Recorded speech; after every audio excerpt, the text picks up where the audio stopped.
Veuillez vous asseoir.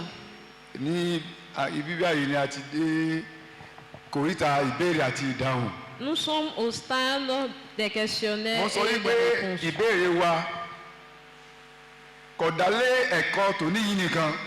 Comme je l'ai dit, que nos questions ne sont pas seulement sur l'enseignement d'aujourd'hui. Si nous avons d'autres questions qui étaient dans notre cœur et là on n'a pas encore reçu de solution, ou bien qui est confus, voici l'opportunité pour nous,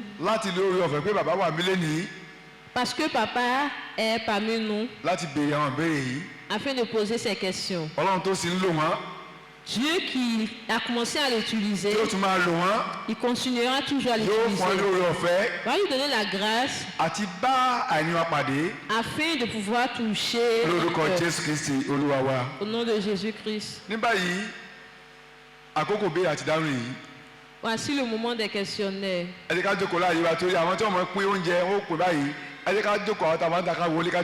J'aimerais qu'on s'assoie parce qu'il faut commencer à partager la nourriture aussi.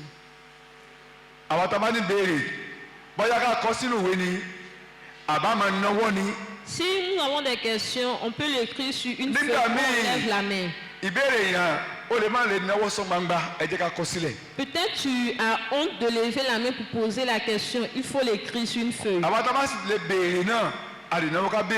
Si nous avons aussi l'opportunité de demander, on peut le faire. Soit l'enseignant ou nous, on est devant Dieu. N'ayons pas peur. Il faut poser les questions. Nous avons besoin de 5 personnes pour poser des questions. 5 personnes. Nous autres, nous pouvons l'écrire sur des feuilles. Et afin de donner aux 5 personnes. 5 personnes pour poser des questions. Veuillez vous tenir debout. Si vous voulez poser des questions, levons-nous. Nous avons déjà 4 personnes. Il reste une personne.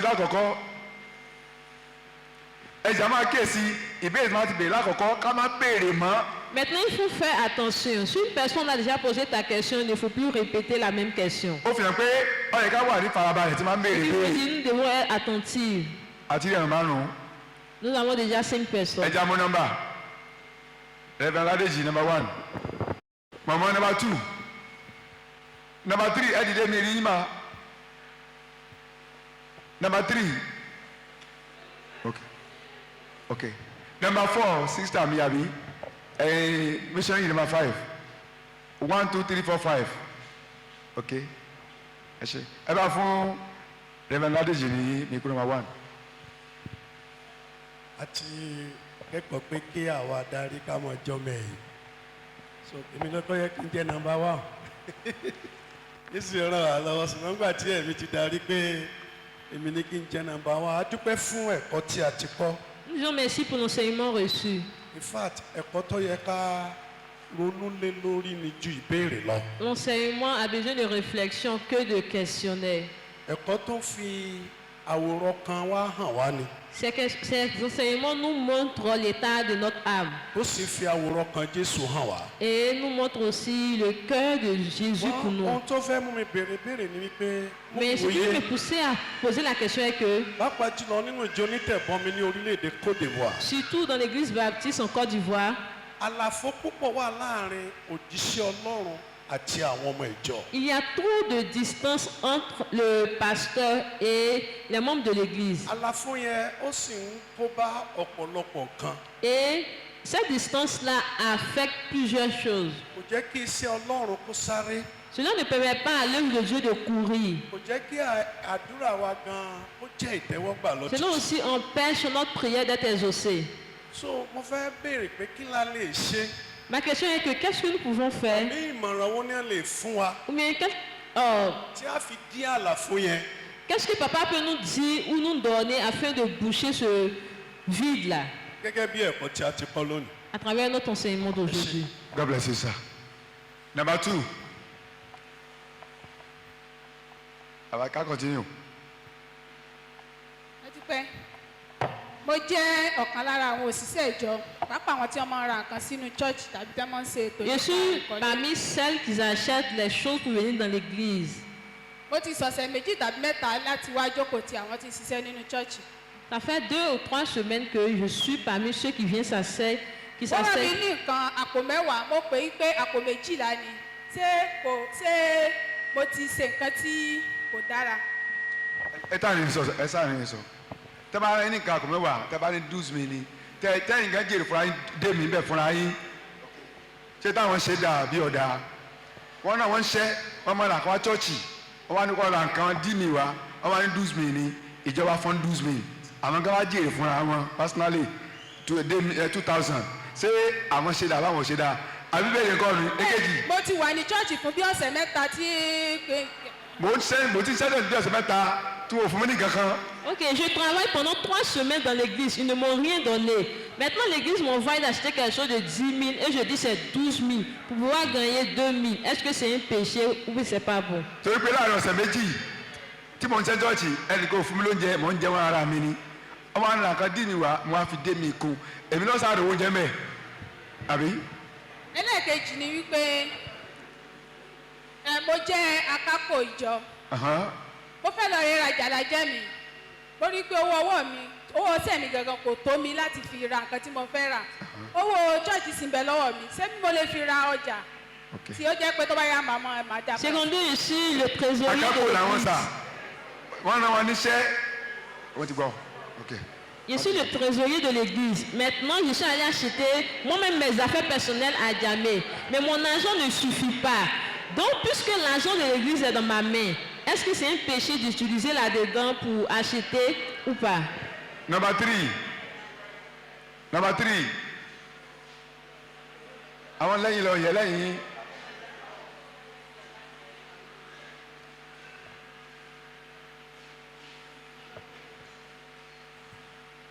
Que le nom de Dieu soit béni. Je suis dans l'église. J'aime le Seigneur. J'ai été évangélisé. Baptisé ou bien non baptisé. Dévoué dans l'œuvre de Dieu. Quels sont les qualificatifs que je dois avoir pour être dirigeante? Kí ni àwọn àmúyẹ tí mo gbọ́dọ̀ ní láti jẹ́ adarí? Ìbéèrè tí wọ́n nìyẹn.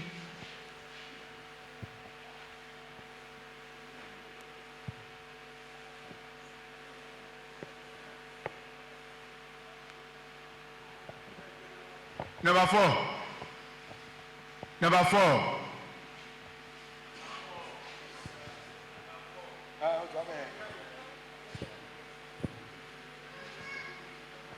Alléluia.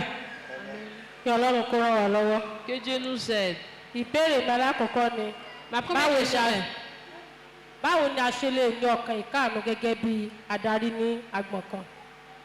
Gẹ́gẹ́ bí ẹni tó jẹ́ adarí ní agbọ̀n kan, báwo la ṣe lè jẹ́ ẹni tó ní ọkàn ìkáàánú? En tant que dirigeant à quelque part, comment je peux avoir un cœur de compassion? Ìbéèrè mi ẹlẹ́ẹ̀kejì. La deuxième question. Gẹ́gẹ́ bí adarí ní agbọ̀n kan. En tant que dirigeante, báwo ni a sì lè jẹ́ adarí tó yẹ pé ó ń sọ òtítọ́ bó ti wù kí ó rí bóyá pàápàá jẹ́ bóyá èèyàn wà láàrin àwọn àgbàlagbà àbí ẹni tó tọ́lọ́wọ́ fi sí ipò adarí rẹ̀ ó yóò kéré tí ó sì jẹ́ ẹni tó fẹ́ràn kó sọ òtítọ́ èèyàn sì gbọ́dọ̀ tijú sí èèyàn gbọ́dọ̀ sọ òtítọ́ gẹ́gẹ́ bí Ọlọ́run ṣe gbé kalẹ̀ àbí kí èèyàn ó tijú wípé èèyàn wà láàrin àwọn àgbàlagbà.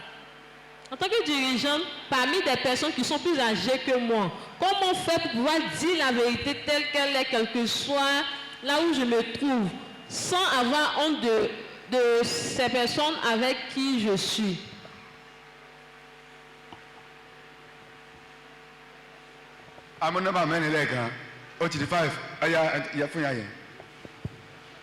ìbéèrè ti tèmi kò sí nínú ẹ̀kọ́ bí báyìí Yes, àmọ́ mi ẹ béèrè. fẹ́ fi ayé ẹ béèrè. ìbéèrè tèmi fẹ́ béèrè ni wípé Sa question n'est pas dans l'enseignement. wọ́n ní ká jẹ́ ẹni tó pé níwájú Ọlọ́run ǹjẹ́ bí a ṣe wà yìí azìn ènìyàn ǹjẹ́ a lè rí ènìyàn tó pé tán tó jẹ́ 100% tí ò ní dẹ́ṣẹ̀. On nous dit d'être parfait devant Dieu. Maintenant, en tant qu'être humain, est-ce que c'est possible d'être parfait 100%? torí mo ti béèrè ìbéèrè yẹn rí wọ́n fún mi ní ìdáhùn bẹ́ẹ̀ mo tún fẹ́ béèrè bíbá ǹjẹ́ ó lè ṣe é ṣe J'ai déjà posé la question. Ils m'ont déjà dit la réponse, mais j'aimerais encore reposer la même question pour savoir si c'est possible d'être 100% en tant qu'être humain. tí o ní dẹ́ṣẹ̀ mọ́ tó ọ̀ya number 6. ẹ ṣe ìbéèrè mi wà nínú Matthew 23:3. Ma question est dans Matthieu 23:3. Ó ní nítorí náà ohunkóhun gbogbo tí wọ́n bá wí pé kí ẹ ṣe ó Tout ce ní qu'on kí nous dit de ẹ̀yin kí ó faire, ṣe il faut le faire. kí ẹ má ṣe wo ìwà wọn. Ne regardez pas à ẹ̀kọ́ leurs lẹ̀ gbé yeux. jáde fún wa ní ìsìn wípé Mais Jésù l'enseignement sọ nous dit fáwọn que Farisí wípé ègbé ni fún wọn. Jésus a dit aux pharisiens, Ẹni tó wá kọ́ wa lẹ́kọ̀ọ́ tó ní a máa bínú tá à ń rí bínú nínú ayé tiẹ̀ gangan. Bọ́n bó làwa ti fẹ́ gba Bíbélì yẹn gbọ́ nígbà tó yẹ pé ẹni tí ń kọ́ wa gangan kò rìn nínú nǹkan tó ń kọ́ wa. la personne qui vient nous Bó la ti enseigner, fẹ́ ṣe.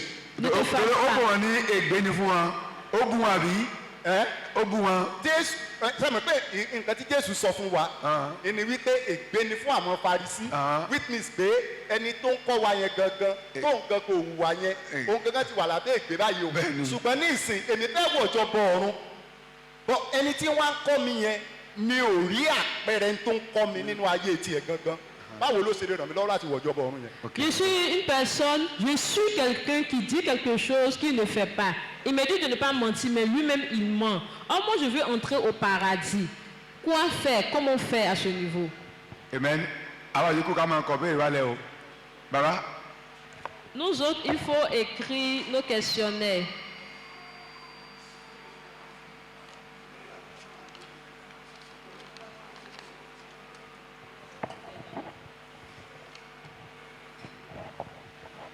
All right, adúpẹ́. Ìbéèrè àkọ́kọ́ tí a kọ sílẹ̀. Ènìyàn mélòó ló yẹ kó máa darí ẹgbẹ́ ìràwọ̀ Combien de personnes tó tó faut-il ìwọ̀n bíi 50 ọmọ? pour diriger le groupe des sublimes qui a au moins 30 enfants? Bí èèyàn bá ṣe pọ̀ sí ni wọ́n ṣe nílò òṣìṣẹ́ sí. Et le nombre d'ouvriers dépend du nombre d'enfants qu'on a. Tí wọ́n bá ní àwọn òṣìṣẹ́ tó kún ojú òṣùwọ̀n, Et si on a de bons ouvriers, ó yẹ kó ju ẹyọ ẹnìkan lọ ils doivent au moins dépasser une personne kí iṣẹ́ yẹn kó bàa lè jẹ́ àṣeyọrí dáadáa. pour que ce travail-là puisse être bien fait. Ṣùgbọ́n tó wà ń bẹ̀ náà wá ní wípé Mais le mec qui est là, c'est àwọn que tí wọ́n yàn yìí gbọ́dọ̀ kún ojú òṣùwọ̀n. ces personnes-là doivent être des personnes de qualité. A lè sọ pé torí pé ọmọ pọ̀ Et on ne peut pas dire parce que le nombre d'enfants Kawa- est élevé ká lọ wá ẹni tí ó tún kó bá ayé wọn. et on va aller prendre des personnes qui vont encore venir ajouter Tó bá des yẹ problèmes pé à la vie des enfants. ẹyọ ẹnìkan ló wà tó kójú òṣùwọ̀n, Et si c'est une personne qui a toutes les qualités requises, yóò mọ bá a lọ títí tí a tún fi fi ẹlòmíràn kan wọn. cette personne-là peut diriger jusqu'à ce qu'on trouve d'autres personnes qui ont des qualités requises. Kò sí àfi tí òfin ìjọ yẹn bá sọ wípé À moins que la loi de l'Église aládarí dit àwọn que gbọ́dọ̀ jẹ́ ẹyọ ẹnìkan. But mi rò le pé dirigeant constitution church kan sọ bẹ́ẹ̀. des sublimes doit être forcément une personne selon la constitution de l'Église. Bí ọwọ́ bá ṣe pọ̀ sí Et en fonction du nombre d'enfants, òun ni ìbójútó àwọn ọmọ yẹn náà yóò ṣe dára sí. et c'est en fonction de ce nombre-là qu'on va voir le nombre de personnes qui va les diriger. Ká má gbàgbé pé àwọn ọmọ wẹ́wẹ́ ara wọn kì í lélẹ̀. N'oublions pas que les enfants ne sont pas aussi calmes. Tó bá pẹ́ nìkan náà ni ó dùn síwájú tí ó máa kọ́ wọn ní ẹsẹ̀ àkọsórí, òun náà ni ó tún máa sọ pé má pariwo, òun náà ni ó Si sọ c'est pé celui ẹ lọ bómi fún ẹni yẹn, òun náà ni ó sọ Qui wí. doit les enseigner, qui va encore prendre soin d'eux, ça devient un peu compliqué. Kò ní rí bó ṣe yẹ kó rí. Ça sera un peu compliqué. Right. Ẹ sọ fún wa pé aládarí kò gbọdọ̀ jẹ́ ẹni tí tí ń pọ̀ tó ń fàṣẹ. Can you help me read this? Ẹni tí ń fàṣẹ. All right. Àlàfo láàrin àwọn olùṣọ́ àgùntàn. Le fossé qu'il y a entre les serviteurs de Dieu àti ọmọ ìjọ et aussi les fidèles. kò yẹ kó rí bẹ́ẹ̀. Il ne doit pas avoir cet écart-là. Nítorí pé tí Parce olùṣọ́ que àgùntàn bá jìnnà sí àwọn àgùntàn rẹ̀, Si le serviteur de Dieu met un écart entre lui et ses fidèles, ìbójútó, il ne pourra pas bien prendre soin. ìtọ́ni, Il ìdarí ne pourra pas bien les guider. tí iṣẹ́ olùṣọ́ àgùntàn pè fún Pourtant, c'est en ça que consiste son ministère. kò ní múnádóko. Donc, il ne pourra pas bien mener à bien sa mission. Àgbékalẹ̀ ìjọ wa Et selon la constitution de l'église gẹ́gẹ́ bí baptiste, ìjọ onítẹ̀bọmi en tant qu'église baptiste, kò fi ààyè gbà pé ká máa wo àwọn olùṣọ́ àgùntàn wa lókèrè fíofíò. ne permet pas qu'il y ait une force entre le serviteur de Dieu et le fidèle. Ohun tí ó wá ṣẹlẹ̀, Et ce qui va arriver, olùṣọ́ àgùntàn ó gbé ìgbésẹ̀ láti dí àlàfo yẹn. et quelque chose ce qui va arriver, le serviteur de Dieu va mener des actions pour éliminer A cet kọ́kọ́ wo écart-là. pé kí ló bí àlàfo yẹn. On va se demander qu'est-ce qui a créé cet écart. Ṣé àṣà ni? Est-ce la coutume? Ṣé ẹ̀sìn ni? Est-ce la religion? Ṣé ẹ̀ṣẹ̀ ni? Est-ce le péché? Ṣé àìníkànṣe ni? Est-ce le manque de considération, le manque d'effort? Ọmọ ìjọ tó bá jẹ́ aláìníkànṣe Et le fidèle qui s'en fout des œuvres de kò ní lè l'Église súnmọ́ olùṣọ́ àgùntàn. ne va pas se rapprocher du serviteur Torí pé de kò Dieu. wúlò fún nǹkan kan, kò lè fara ẹ̀jẹ̀ fún nǹkan kan. Parce qu'il ne veut rien faire pour l'Église. Kò yẹ kó rí bẹ́ẹ̀. Or, ça ne doit pas être ainsi. Nítorí pé a gbà wá là láti wúlò. Parce qu'on a été sauvé pour être utile pour Dieu. Ìwé Éfésù ní orí kejì ẹsẹ̀ ìkẹwàá. Éphésiens 2:10 Ó sọ wípé àwa ni iṣẹ́ ọwọ́ rẹ̀ dit que nous sommes les œuvres de tí a ses ti mains dá nínú Kristi fún iṣẹ́ rere qui a gbogbo. été créé par Jésus pour de bonnes actions. Àárín gbogbo ìpè àwọn olùṣọ́ àgùntàn wa Et le point focal de l'appel des òun ni serviteurs láti de ṣe wá pé Dieu, c'est fún iṣẹ́ ìránṣẹ́. de nous mener à bien pour le ministère. Ìwé Éfésù ní orí kẹrin ẹsẹ̀ ìkọkànlá àti ìkejìlá. Éphésiens 4, 11 à 12. Tí ẹni tá a bá wá fẹ́ ṣe pé tó wá wà lọ́ọ̀kan Et celui qu'on veut amener à bóyá bien, nítorí pé quand il est éloigné, kò fẹ́ wúlò fún nǹkan kan, parce qu'il ne veut pas être utile, ìyọnu ti wà láàrin yẹn. c'est qu'il y a un problème. Àwọn mìíràn ẹ̀ṣẹ̀ ló máa ń fà. Souvent aussi, c'est le péché. Wọ́n ti mọ nǹkan táwọn ń tọwọ́ bọ̀. Ils savent dans quoi ils se sont mis. Wọ́n sì mọ̀ wípé táwọn bá dọ́dọ̀ pásítọ̀, Et ils savent que s'ils arrivent chez le pasteur, pásítọ̀ ò béèrè. le pasteur va leur Kò ní demander. béèrè nìkan, ó lè bá wọn wí. Il peut même les réprimander. So láti pàṣẹ bẹ́ẹ̀ fúnra ara wọn Donc c'est la raison pour laquelle, de par eux-mêmes, ni wọ́n fà sẹ́yìn. vont se mettre à l'écart. Ìyẹn náà ò rí bẹ́ẹ̀, kò yẹ kó rí bẹ́ẹ̀. Et ça ne doit pas être ainsi. Jésù wá láti wá àwọn tó sọnù. Jésus est venu pour retrouver ceux qui se sont égarés. Ẹni tí ara rẹ̀ ò yá ló nílò dókítọ̀. Celui qui est malade a besoin de médecin. So tí a bá súnmọ́ wọn tá a nà tán fún wọn, Et si on est véridique envers eux, wọn ó dá wa nímọ̀ràn, ils vont nous donner des conseils. wọn ó gbàdúrà fún wa Ils vont prier pour nous, tá a ó fi jáde kúrò nínú àwọn pour qu'on ìwé quitte àdúrà yẹn. dans ces mauvaises pratiques. Tó bá yẹ pé ẹ̀sìn ló fà á, Et si c'est la religion qui fait, ẹ̀sìn máa fi èèyàn sí ìpele ìpele. et la religion met l'homme à différentes Ó échelles. máa create class. Et il y a des différentes classes. Kò yẹ kó rí bẹ́ẹ̀. Or, c'est pas, normalement, Ibi ça ne devait gbogbo pas tẹ́ ẹ être bá rí ainsi. Jésù, Partout où on voit ẹ rí Jésus, àwọn ọmọ ẹ̀yìn rẹ̀. on voit ses Ben, fidèles, d'accord. on voit ses disciples. Ìfarakínra yẹn wà Il y dáadáa. avait cette collaboration étroite, la parfaite, Tó fi jẹ́ pé lẹ́yìn ọdún mẹ́ta, qui a fait que pendant 3 ans, wọ́n tún nílò ẹnìkan tí ó fi hàn. ils avaient besoin d'une personne. Ó túmọ̀ sí pé ó so relate pẹ̀lú àwọn ọmọ ẹ̀dẹ́ pé láti dá a mọ̀ gan-an ó nira díẹ̀. Ça veut dire qu'il s'entendait très bien avec ses disciples. ẹnìkan wá béèrè pé sáà rí fi òní wọ̀. Et quelqu'un va dire, mais est-ce qu'il n'y aura pas de manque de respect? ìdáhùn tá a fún ni wípé sí àrífín wọ. La réponse qu'on va lui donner, c'est est-ce qu'il y a eu un manque de respect entre Jésus et ses disciples? ìbáṣepọ̀ ọmọ ẹ̀yìn àti olùsọnídọ́mọ ẹ̀yìn. Donc la relation entre le disciple ló yẹ kó wà láàrin olùṣọ́ et le àgùntàn dirigeant, àti c'est cette ìjọ. relation qui doit être entre le berger de l'église et ses fidèles. tó bá yẹ pé àṣà ló fà Et si c'est la coutume, àṣà ni pé àwọn Qu'il a ìránṣẹ́ fait. ọlọ́run àwa la coutume c'est que L'aimait. ils sont serviteurs de Dieu, nous on n'est pas serviteurs de Dieu. ìyẹn náà ò sí nínú májẹ̀mú tuntun. Cela n'est pas dans le Nouveau in Testament. fact àgbékalẹ̀ ẹ̀kọ́ wa gẹ́gẹ́ bí ìjọ onítẹ̀bọ̀ ni pé gbogbo wa ní àlùfáà. Parce que la base de l'enseignement de l'église baptiste considère tout le monde comme homme de àlùfáà ní Dieu. gbogbo wa. Nous sommes tous des hommes de a lè Dieu. fara kínra papọ̀. Il peut y avoir une collaboration. ṣùgbọ́n nínú àwọn àlùfáà náà Même parmi les a hommes de tún ní olórí Dieu, àlùfáà. il y a des hommes de Dieu qui sont un peu suprêmes. so kò ní di gbẹ́dẹ́ abẹ́ tí ó jẹ́ wípé a kàn mọ misbehave. tó Donc, ní lè sọ pé ká fi ọlá fún ẹni tí On ne ọlá va ṣe pas tí. aussi se mélanger au point de se manquer du respect. La Bible dit d'honorer ceux qu'on doit honorer. ìkómọ́ra wọn Le kò fait túmọ̀ sí wípé ká má kà wọ́n sí. de se rassembler à nous ne veut pas dire qu'on doit leur manquer du respect. so ìkómọ́ra yẹn kárí gẹ́gẹ́ bí àǹfààní láti mọ olúwa sí. S'ils se familiarisent à nous, c'est pour nous permettre de connaître l'Éternel davantage. so ohun yòówù tó lè bí àlàfo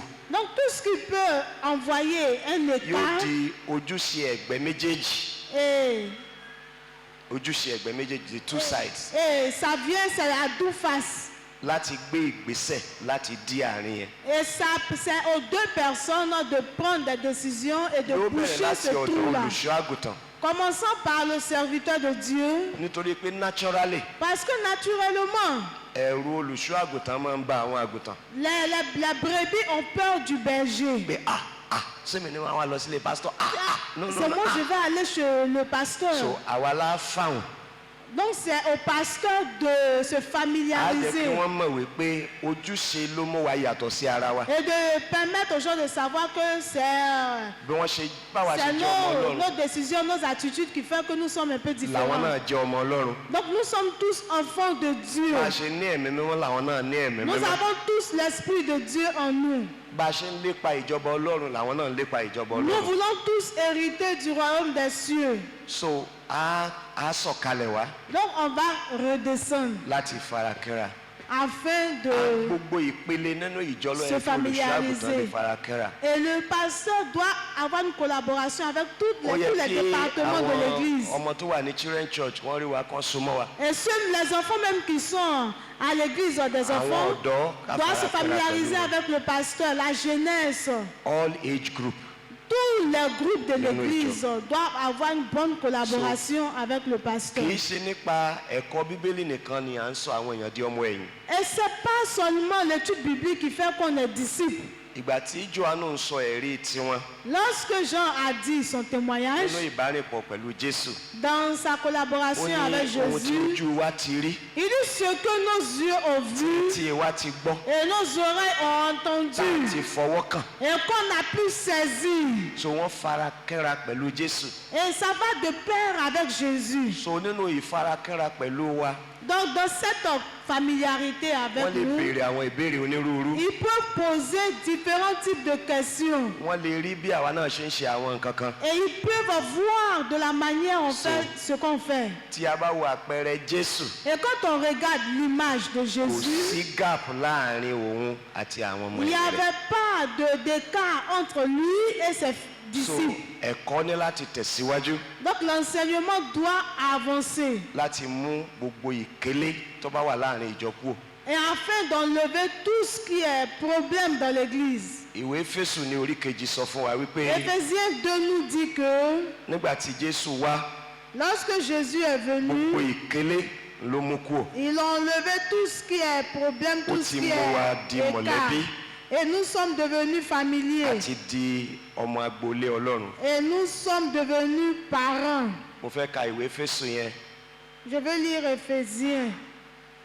mo fẹ́ kà láti ẹsẹ̀ ìkẹtàdínlógún Je vais lire à partir du verset 17. àbá gbé láti 14 ṣùgbọ́n kó lè tètè yá wa. Ó sì ti wá ó sì ti wàásù àlàáfíà fún ẹ̀yin tí ó jìnnà réré àti àlàáfíà fún àwọn tó súnmọ́ tòsí. Nítorí nípa rẹ̀ ni àwa méjèèjì ti ní àǹfààní sọ́dọ̀ baba nípa ẹ̀mí kan. Ǹjẹ́ nítorí náà ẹ̀yin kì í ṣe àlejò àti àjèjì mọ́ ṣùgbọ́n àjùmọ̀jogún ọmọ ìbílẹ̀ pẹ̀lú àwọn ènìyàn mímọ́ àti àwọn ará ilé Ọlọ́run. A sì ń gbé yín ró lórí ìpìlẹ̀ àwọn àpọ́stélì àti àwọn wòlíì pẹ̀lú Jésù Kristi fún ara rẹ̀ gẹ́gẹ́ bí pàtàkì òkúta igunlé. So gbogbo ohun tó bá lè jẹ́ ìkélé tá a fi ń jìnnà sí ara wa yẹn. Donc tout ce qui peut être la source, la base de cet A écart, ní láti mú kúrò. on doit l'enlever. Nígbà míì ẹgbẹ́ onírúurú yẹn Souvent les différents départements ó máa mú ìjìnnà sí ara ẹni ṣẹlẹ̀. peuvent nous éloigner des uns les autres. So a ní láti dí gap yẹn. On doit boucher ce trou-là. Mo jẹ́ òṣìṣẹ́ ìjọ. Tu es ouvrier de l'église. Wọ́n wá rán mi níṣẹ́. On m'a envoyé. Èmi náà bá tún fi èlé kún. Et moi aussi, je mets pour moi dessus. Ìwà burúkú gbáà ni. C'est un mauvais comportement. Olè sì ni ẹni yẹn. On appelle ça du vol. Ó ń ja Ọlọ́run lólè. Et cette personne a volé Dieu. Wọ́n rí o. Wọ́n rí o. Que ce soit visible Ọlọ́run rí. ou qu'on ne t'ait pas vu, mais Dieu t'a vu. Owó tí ó ń wọlé sínú ìjọ. Et l'argent qui entre dans l'église, Ní kété tó bá ti jáde nínú àpò àwọn ènìyàn. lorsque ça sort de la poche des gens, Ó ti di owó Olúwa. c'est devenu l'argent de Dieu. A sì gbọ́dọ̀ jẹ́ ìríjú rere. Et on doit être un bon intendant. Nínú bóyá ìwé Kíróníkà kejì lórí ọgbọ̀n tàbí nǹkan kan tàbí orí kejìlá I can't remember now. Ìgbà tí wọ́n ń tún tẹ́ḿpìlì ṣe. Dans le livre de Chroniques, lorsqu'ils étaient en train de rebâtir le temple de Dieu, wọ́n ṣe olóòótọ́ débi wípé la Bible dit que les gens ont été tellement justes. wọ́n máa béèrè àkọsílẹ̀ lọ́wọ́ wọn. Ils n'ont même pas demandé qu'on note tout ce qui sortait. Ìjẹ́ olóòtítọ́ yẹn ó hàn sí gbogbo èèyàn débi wípé Et ils étaient tellement justes et véridiques. wọn tẹ nídìí láti máa béèrè On ne les a àkọsílẹ̀ wọn. même pas demandé de faire des Ó retours, yẹ des kí comptes ìjọ lè ní rendus. ìgbẹ́kẹ̀lé nínú wa Et l'Église doit avoir confiance en nous láti rán wa ńṣẹ́. pour nous envoyer. In fact ó bẹ́tà Ce serait encore mieux kí owó tiwa ṣẹ́kù que sí ọwọ́ notre argent reste dans la ju maison de wípé kí l'Éternel, owó Ọlọ́run ṣẹ́kù sọ́dọ̀ tiwa lọ. que le contraire arrive. Ṣé nǹkan tí mo sọ yẹn yé wa? Est-ce que j'ai été clair? So bóyá ìgbà tí ìjọ rán mi ńṣẹ́ Peut-être l'Église m'a envoyé 10,000 sefa ni wọ́n rò pé ó máa ká kínní yẹn. et j'en ai cru que ça At the allait end coûter of the 10 000, day mo ná 12,000. mais j'ai dépensé 12 000. Ìyẹn bẹ́tà ju wípé C'est mieux kí ìjọ kó 10,000 fún mi que l'Église te donne 10 000 kí n wá ná 8,000. et puis tu vas dépenser 8 000. 2,000 tó kù Et puis les 2 000 qui vont rester là, kí n lẹ̀ má pò. tu vas garder. C'est pas bon. Kò yẹ kó rí bẹ́ẹ̀ yẹn. Ça ne doit pas être ainsi. Tí mo bá tiẹ̀ wá kó kalẹ̀ Et si je donne tí ìjọ sọ pé ah no. et que l'Église me dit que Nítorí pé ẹ náà prendre ti fi àkókò lẹ̀ ti fi parce que lẹ̀ j'ai laissé mon temps, kò sí yẹ kí inú mi dùn lẹ́sẹ̀kẹsẹ̀ pé Ọlọ́run ṣeun. je ne dois pas me réjouir instantanément parce qu'on m'a donné Ó yẹ la monnaie. kí n lè kọ̀ Il faudrait que je refuse, bí n bá tiẹ̀ gbà. même si je vais accepter. Torí pé tí inú mi bá ti dùn sí Parce que lẹ́sẹ̀kẹsẹ̀ si immédiatement je suis contente, ó mì pé j'accepte, mo ti ń retí ẹ̀ tẹ́lẹ̀. ça veut dire que j'attendais que ça arrive. Ọkàn wa lÓlúwa sì ń deal pẹ̀lú Et l'Éternel So, regarde plutôt le cœur. kí a ṣọ́ra. Donc faisons très attention. Mo jẹ́ akápò Je suis mo trésorier ń fowó ìjọ ṣòwò. et je prends l'argent de l'église pour faire mon commerce. Ìyẹn náà ò tọ́. C'est pas juste. In fact níbi tí ìjọba rí bó ṣe yẹ kó rí Parce que là où l'église doit être comme elle doit être, owó ìjọ l'argent de bá l'église, ti di ọjọ́ Monday báyìí le lundi, ó yẹ kó kọjá lọ sí báńkì. ça doit aller à la banque. Láti ọjọ́ Tuesday láṣẹ tó máa wá náà. À partir de mardi, on va chercher encore. Yóò kàn jẹ́ impress owó ṣẹ́pẹ́rẹ́. C'est juste, pé àyíbá mọ̀ c'est juste pàjáwìrì. une somme insignifiante qui devait rester parce qu'on ne sait jamais. So tí abáyé tó wà ní ipò ìjọ tó yẹ pé inú àpótí kan là ń kówó sí, Ou bien si à l'église, on a une caisse où on met l'argent. gbà mí lọ́wọ́ ìdánwò. Seigneur, ne me soumets pas Ìjọ à la yẹn gan ló ti tentation. kọ́kọ́ fi ẹni yẹn sínú ìdánwò. Et on doit d'abord tenter cette personne. Ojú ti là débi wípé kìí ṣe náà Aujourd'hui, àpótí lẹ́mọ̀ kówó sí on bọ́lá. est civilisé, jusqu'à même on ne peut plus mettre l'argent dans les caisses. Integrity pè fún wípé Et l'œuvre de Jésus nous appelle, tí wọ́n bá kó owó fún yàn, veut nous dire que si on donne de tó yẹ l'argent à pé quelqu'un denomination mẹ́ta ló jẹ́ et que ça fait une somme, 10 dimin àbí that 10,000 then 5 then 2 or 1. Ọjọ́ tí wọ́n bá wá gba owó yẹn kò yẹ kí ó yàtọ̀. et le jour où on vient récupérer Àyàfi tó yẹ l'argent, pé báǹkì la ça kó ne sí. doit pas être Tó différent. jẹ́ pé ìgbà tí báǹkì wá fún wa, wọ́n fún wa ní different denomination. De la monnaie, de la manière dont tu as remis l'argent de l'église, là, le jour où Bí on owó veut wọn ṣe récupérer, wá, bẹ́ẹ̀ ça ne náà doit ló yẹ pas kí owó wọn changer. ṣe lọ. De la manière dont tu as remis, c'est That's comme ça que tu integrity. dois redonner l'argent de l'église. Ṣùgbọ́n jẹ́ n sáré mú ń bẹ̀. Mais attends, je vais prêter dans l'argent de l'église. Ohun tí máa ń ṣe ọ̀pọ̀lọpọ̀ nìyẹn. C'est ce que plusieurs parmi nous faisons. Ìgbà tí wọ́n bá wá nílò owó yẹn, Et au moment où on aura besoin de l'argent tí wọ́n bá wá béèrè, et qu'on va nous wọ́n wá sọ demander, díjà. ça va devenir pas. Pé tẹ́lẹ̀ ìbá ti kú, fúnra ilẹ̀ máa kó nǹkan yín Bon, pamọ́. si c'est comme ça, je ne vais plus garder votre Ó argent. ti ná ni. C'est parce que cette personne a dépensé l'argent de Agbowó l'église. fọ́ gbé padà wá. Sinon, il n'y a rien de mal. On te confie l'argent, on vient Akápò ni wọ́n chercher. pè lónìnàwó, àbó nínáwó náà pè. On t'a pas dit de dépenser, on t'a juste dit que tu es le So a ní trésorier. láti kíyèsára. Donc faisons très Àwa attention. wò wípé ìfà ló wọlé tọ̀ wá wáyé. Et on se dit que c'est une opportunité qu'on a eue. Owó tí ò ní interest. Et l'argent qui ne doit même pas, qui n'a pas de stress, exam là ń ṣe. mais c'est un examen, c'est une preuve. Tá a bá fail, Et si on ṣe sọ pé échoue, tí ò ṣolóòótọ́ nínú ohun tí í ṣe ti ẹlòmíràn, la Bible dit celui qui est injuste kò sí ẹni tí ó fi ohun tiẹ̀ fún. dans les affaires d'autrui, on ne Ibi peut tí pas lui ọ̀pọ̀lọpọ̀ ti confier níyànjú, des tá a wá ń choses. gbàwẹ̀ bíríbírí, tá a ń gbàwẹ̀. Souvent même on prie, on Sùúrù méje. jeûne, on fait 7 nuits de Olúwa yóò prière. ṣàánú fún wa. C'est tout ça là. Kí ni ohun àmúyẹ? A ti sọ ohun àmúyẹ láti jẹ́ aládarí. Quelles sont les qualités du Wọ́n dirigeant? ti fún ìtẹnumọ́. Mais Tá a bá pour wo Mátì orí 11, redire encore dans le livre de Matthieu chapitre ẹsẹ̀ 11, ìkejìdínlọ́gbọ̀n àti ìkọkàndínlọ́gbọ̀n. le verset 28, Matthieu 11, 28. Ẹ bá mi kà á ẹni tó bá rí Matthew 11, Matthew 28 and 29. Then 28, kẹ́nìkan lọ sí 29. Máàkù ní orí kìíní 13 and 14. Marc 1 aussi. Matthew 11, 28 and Matthieu 29. 11, 28, 29. Ààrí. Ẹ wá sọ́dọ̀ mi. All right. Èmi ò fi ìsinmi fún yín. Verse 29 ẹ̀ kà tán.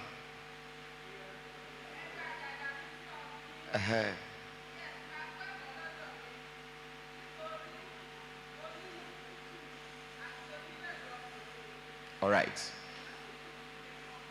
A ti ní ìrírí ìgbàlà. Lẹ́yìn yẹn, a fi ara wa fún ẹ̀kọ́ ìsọnidọ̀wọ́ Nous ẹ̀. aurons l'expérience du salut et après on va se soumettre au Níbi discipulat. tí wọ́n ti máa fi ẹ̀kọ́ ọ̀rọ̀ Ọlọ́run bọ́ wa. Là où on va nous nourrir de la Tí wọ́n parole fi de ìwà Dieu. onígbàgbọ́ hàn wá. Et on va nous montrer les comportements du Táwọn fi di chrétien. ẹni tí a ṣe pé Et pour qu'on soit qualifié fún iṣẹ́ ìránṣẹ́. pour le ministère. Nínú Máàkù orí kẹta yẹn, Dans le livre de Marc, chapitre ẹsẹ̀ 3, ìkẹtàlá sí ìkẹrìnlá. verset 13 au Ó verset ní Jésù 14. pé àwọn èèyàn sọ́dọ̀ ara rẹ̀ Il dit Jésus appela ses disciples vers lui kí wọ́n lè wà lọ́dọ̀ rẹ̀ pour qu'ils viennent vers àti pé lui kí ó lè rán wọn.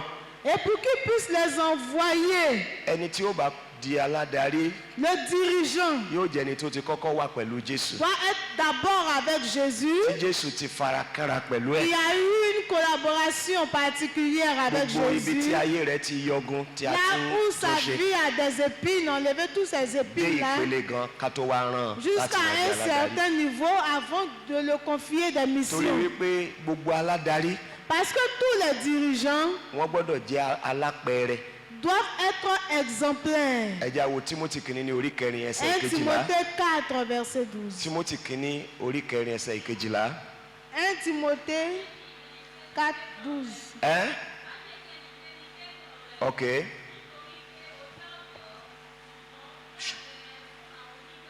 jẹ́ àpẹẹrẹ fún àwọn onígbàgbọ́ nínú ọ̀rọ̀ rẹ, nínú ìṣe rẹ, nínú ìfẹ́, nínú ìgbà gbogbo àti ìwà pípé. So gbogbo aládarí, torí Timothy ta kọ̀wé yẹn sí aládarí ni. Parce que Timothée est un dirigeant, c'est à lui qu'on a adressé cette lettre. Ní ìpele bóyá èmi ni Lydia president, bóyá èmi ni akọ̀wé ìjọ, bóyá Olúwa ti gbé mi síwájú gẹ́gẹ́ bí àpẹẹrẹ fún àwọn tó Mais kù. Dieu t'a établi comme un exemple pour les autres. So tí mi ò bá wá tí ì dé ìpele láti gbé ìgbé ayé àpẹẹrẹ, Donc si tu ne peux pas vivre une vie exemplaire, mi ò ní yẹ láti jẹ́ aládarí àwọn ènìyàn Ọlọ́run. tu ne dois pas être dirigeant dans l'église de Dieu. Donc tu dois être né de Agbọ́dọ̀ di nouveau. ara ẹni tó fi ara ẹ̀ fún ẹ̀kọ́. Tu dois te soumettre totalement Ó à sì fi l'enseignement àwọn ẹ̀kọ́ yẹn sí ìṣe. et mettre aussi les enseignements en pratique. Níbi tí a bá mature dé, Et là où va arriver notre òun ni maturité, ìpele ìdarí tá a fi lé wa lọ́wọ́. c'est là aussi que va se limiter nos missions. Bàtọ́ fẹ́ yan àwọn diakoni, wọ́n ní kó má jẹ́ àṣẹ̀ṣẹ̀ gbàgbọ́. On dit les diacres ne doivent pas être des nouveaux chrétiens. Èèyàn ò lè wọnú ìjọ yìí lónìí kó di ọdún tí ń bọ̀ káyàn ní diakoni. Quelqu'un ne peut pas être un membre de l'église aujourd'hui et l'année prochaine àti mọ̀ le nommer diacre parce qu'on ne le connaît pas totalement. Báwo la ṣe lè ní ìyọ́nú? Et comment avoir la compassion? Àbùdá Ọlọ́run ni ìyọ́nú. La compassion fait partie des valeurs de Dieu. Ó túmọ̀ sí pé a gbọ́dọ̀ ní iyè Ọlọ́run. Ça veut dire qu'on doit avoir la vie de Dieu. A ti gbọ́dọ̀ di àtúnbí. On doit être né de nouveau. Ẹni tó bá ti di àtúnbí, Celui qui est né de nouveau, ó ní iyè Ọlọ́run. il a la vie de Dieu. A máa wá bomirin iyè Ọlọ́run yẹn Et débi on wípé va yóò máa arroser cette vie so de Dieu èso. qui est en lui jusqu'à ce qu'elle produise des fruits. So tí a bá tí ì ní iyè Ọlọ́run, Et si on n'a pas cette vie de a ò Dieu en lè nous, wà bí Ọlọ́run. on ne peut pas avoir le comportement de Dieu. Lẹ́yìn tá a ní iyè Ọlọ́run, a ó máa sọ ọkàn wa di títún pẹ̀lú ọ̀rọ̀ Ọlọ́run. Et c'est en cela que notre cœur va se renouveler avec la Nítorí pé parole de Dieu. ọkàn wa ló ń sọ ẹni tí a jẹ́ Parce que c'est notre cœur qui témoigne la personne que nous àti sommes ohun tí a ó máa ṣe. et ce que nous ferons. So èrò wa yóò máa di títún Donc nos pensées seront nouvelles nípa kíkó ọ̀rọ̀ Ọlọ́run síbẹ̀. à travers le fait qu'on met la parole de Dieu dans notre Láti cœur. pàṣẹ bẹ́ẹ̀, Et c'est à travers cela a dàbí Ọlọ́run. qu'on sera semblable à Dieu. Béèyàn ò bá ní iyè Ọlọ́run kò lè Et wà bí si tu Ọlọ́run. n'as pas la vie de Dieu en toi, tu ne peux pas ressembler à Dieu. ẹ wo fúláwà yìí Regardez cette fleur. bó ṣe rẹwà tó.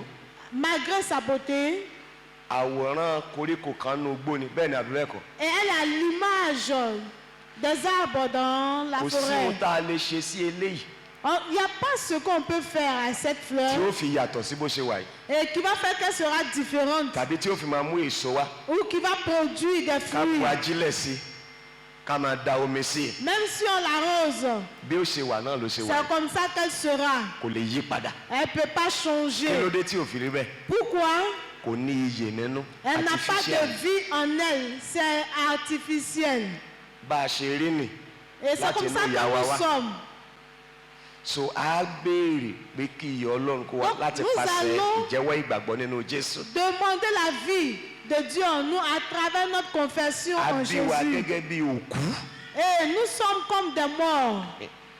So a gbọ́dọ̀ gba iyè Ọlọ́run ká Donc di on doit alààyè. recevoir la vie de Dieu en nous afin de devenir A máa wá vivants. dàgbà nínú oore ọ̀fẹ́ tá Et a on ti va fúnra ẹ̀. grandir dans la Àti bá grâce. di ọ̀túnla lágbára Ọlọ́run, we will take that again. Et jusqu'à après-demain, on va en parler. So ìdàgbàsókè Donc, le fait de grandir ló jẹ́ ká lè máa so èso va permettre qu'on tí grandisse ó máa hàn et táwọn yóò fi produire mọ̀ des wípé fruits. ní tòótọ́ ọmọ Ọlọ́run lẹ́nu. Et ce sont ces fruits-là qui feront que les gens diront Ó sì qu'en vérité, jẹ́ nous ní sommes ẹni enfants tí de ayẹ ká Dieu. fa iṣẹ́ yìí lé lọ́wọ́. Et ils vont dire que c'est cette personne qui mérite Right. cette place. Ẹnìkan sọ pé báwo la ṣe sọ̀rọ̀ tá a fi correct àwọn èèyàn. A ní láti sọ òtítọ́ pẹ̀lú ìfẹ́. On doit dire la vérité dans l'amour. ó ṣeé ṣe kéèyàn sọ òtítọ́ Il est possible de dire la vérité kó fi da nǹkan rú et qu'à travers cette vérité, les choses se mélangent. nítorí pé kò sọ ọ́ nínú ìfẹ́. Parce que cette personne ne l'a pas dit dans l'amour. téèyàn bá sọ̀rọ̀ pẹ̀lú ìgbéraga, Quand tu parles avec l'orgueil, téèyàn bá sọ̀rọ̀ pẹ̀lú ìbínú, ou bien tu parles avec la colère, bó ti wù kó jẹ́ òótọ́ tó, même si c'est la vérité, ẹni tá a sọ fún la personne à qui est destinée ces paroles ne va pas changer. pé pásítọ̀ pẹ̀lú On dit, gbogbo ẹ̀ ṣe jẹ́ oui, pásítọ̀ tó pasteur, avec ton titre de pasteur, àmọ́rú pásítọ̀ tí ń yí on o. ne sait même pas tu es quel genre de sẹ́yìn pasteur. ò rí inú bíbélì wípé Quand tu n'as pas lu dans la Bible que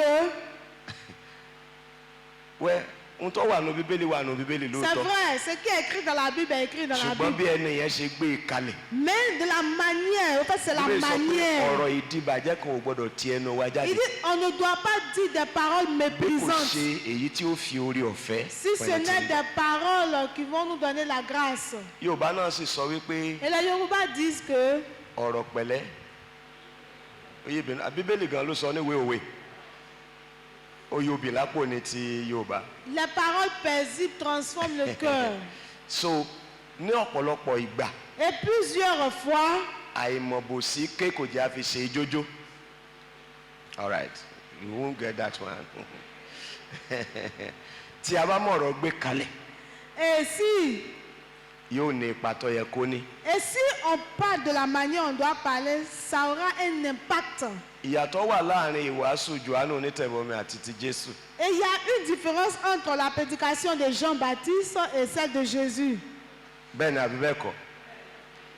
Àkókò tí Jòhánù onítẹ̀bọmi wà, Au moment où il y avait Jean-Baptiste, nǹkan ti yíwọ́, les choses étaient mélangées. gbogbo ẹ̀ ti dojúrú. Et tout était mélangé, Wọ́n confondu. nílò ohùn líle bẹ́ẹ̀ yẹn Ils avaient besoin d'une voix forte láti mú ìyípadà wá. pour pouvoir envoyer un changement. Ìgbà tí Jésù dé, Lorsque Jésus est arrivé, òun fi ìfẹ́ kún ìwà mímọ́. et lui, il a associé l'amour au comportement sain. Àwọn akọ̀wé yẹn sọ eléyìí ṣe wòlíì o. Au point où il y a eu des gens qui ont dit, lui, là, c'est pas un Tó bá yẹ pé prophète. wòlíì ni, S'il était vraiment un yóò ti mọ̀ prophète, pé obìnrin tí ń bá sọ̀rọ̀ yẹn ẹlẹ́ṣẹ̀ ni. il aurait su que cette femme-là est une femme qui Eléyìí ṣe pêche. wòlíì o, yóò ti mọ̀ pé Mátíù agbowó òde lélẹ̀.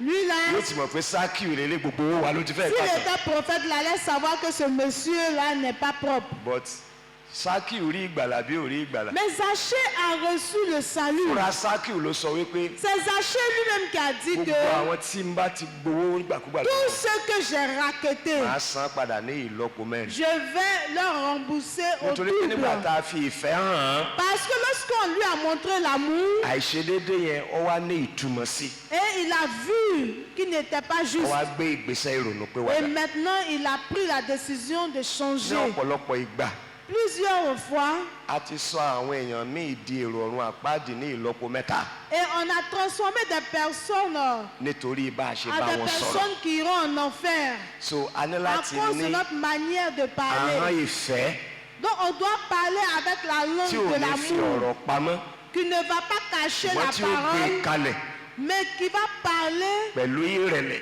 de sorte ọkàn ìyọ́nú avec l'amour, àti l'humilité ìfẹ́ et la compassion, bá a ṣe rí nínú ayé Jésù Olúwa. comme on l'a vu dans la vie de Jésus. So a gbọ́dọ̀ mú ọ̀rọ̀ ìgbéraga kúrò lẹ́nu wa. On doit enlever tout ce qui est parole A gbọ́dọ̀ méprisantes, mú ọ̀rọ̀ ìbínú les kúrò paroles lẹ́nu wa. d'arrogance, d'orgueil, de colère. Olúwa yóò ràn wá lọ́wọ́. Que l'Éternel nous Ẹ aide. jẹ́ pípé bí baba yín ti ń bẹ lọ́run ti jẹ́ Soyez pípé. juste comme votre Père est juste. Ṣé léyìí wá ṣeé ṣe? Est-ce que c'est possible? Ìdáhùn àkọ́kọ́ ni wípé La première réponse, c'est que olówó ò lè sọ pé ká ṣe ohun tí ò ṣeé ṣe. et Dieu ne nous dira pas de faire ce qui est Nítorí impossible. wípé Parce que kì í ṣe ìkà. notre Dieu n'est pas méchant.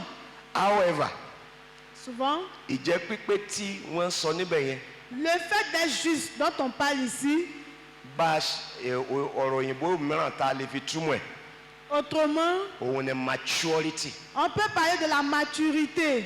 Ká máa mature. On nous dit d'être mature. Bó ni wọ́n ṣe wá ń ṣe bí ọmọ èké báyìí? Ah, mais comment tu peux te comporter comme un enfant? Kí ni wọ́n rí nínú ayé rẹ̀? Qu'est-ce qu'est-ce qu'on a vu dans la wọ́n vie rí de cette wípé ó yẹ kó personne? ti kọjá ìpele On yẹn. a vu que cette personne doit dépasser ce stade-là. lójú ọ̀nà tí Jésù mú wa tọ̀ lọ yìí, Le chemin sur lequel Jésus ó nous mú fait wa lọ sí marcher, ibi ìjẹ́ pípé. il nous envoie dans la maturité. Ó yọ wá kúrò nínú ẹrẹ̀ ayé. Il nous enlève dans les déchets de ce Ó monde wá ń tún wa ṣe, ó ń wẹ̀ wá et il nous lave, il nous purifie títí tí a ó fi dé ibi pípé tó lọ. jusqu'à ce qu'on soit totalement juste. Ìwé Kọ́ríńtì kejì Le livre de 2 Corinthiens, ní orí kẹta chapitre 3, ẹsẹ̀ ìkejìdínlógún. verset 18. Ẹ jẹ́ ká kà láti inú ìwé ṣùgbọ́n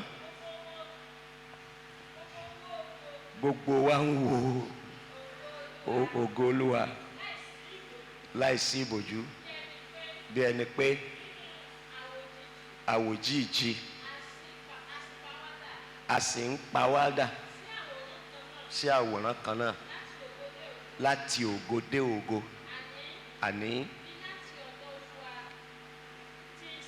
ẹ̀mí. Ṣé ẹni Bíbélì ìròyìn ayọ̀? Kò sáṣọ tó bò wá lójú.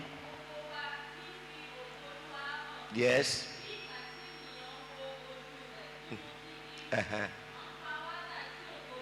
À ń pa wá dà sí ògo mìíràn tó tayọ ti àkọ́kọ́. All right.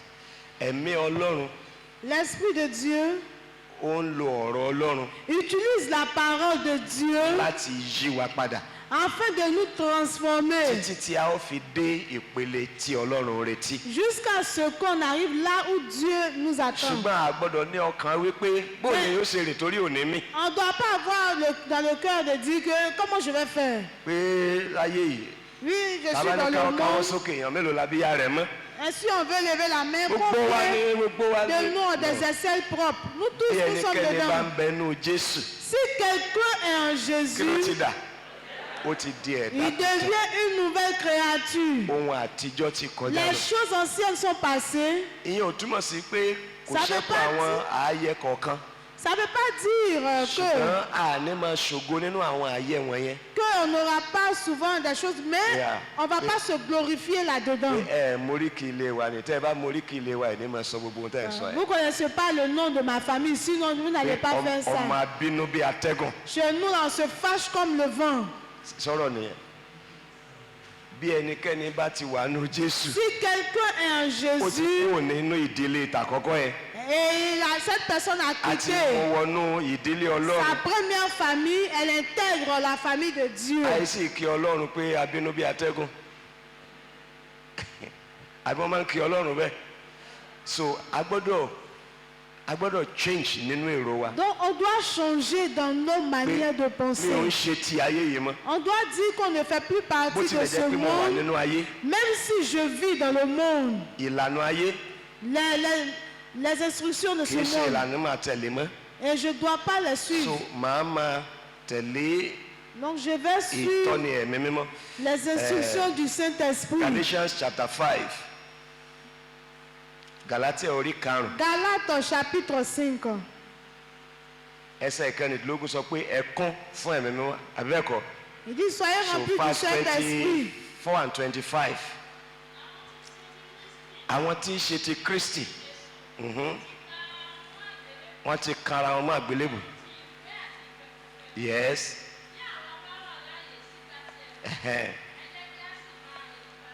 A máa rìn nípa ti ẹ̀mí. So ẹ̀mí mímọ́ ni ó máa wá sọ fún wa wípé eléyìí o. Et l'Esprit Oui, Saint c'est nous dira, celui-là In fact, ne fait pas partie de nous. Àwọn nǹkan mi ò dára Parce qu'il y a des choses qui seront agréables, ṣùgbọ́n tí wọn ò ní tán. mais qui ne seront pas Ó sì ní í justes. ṣe pẹ̀lú ìjọba Ọlọ́run. C'est comme ça le royaume des cieux.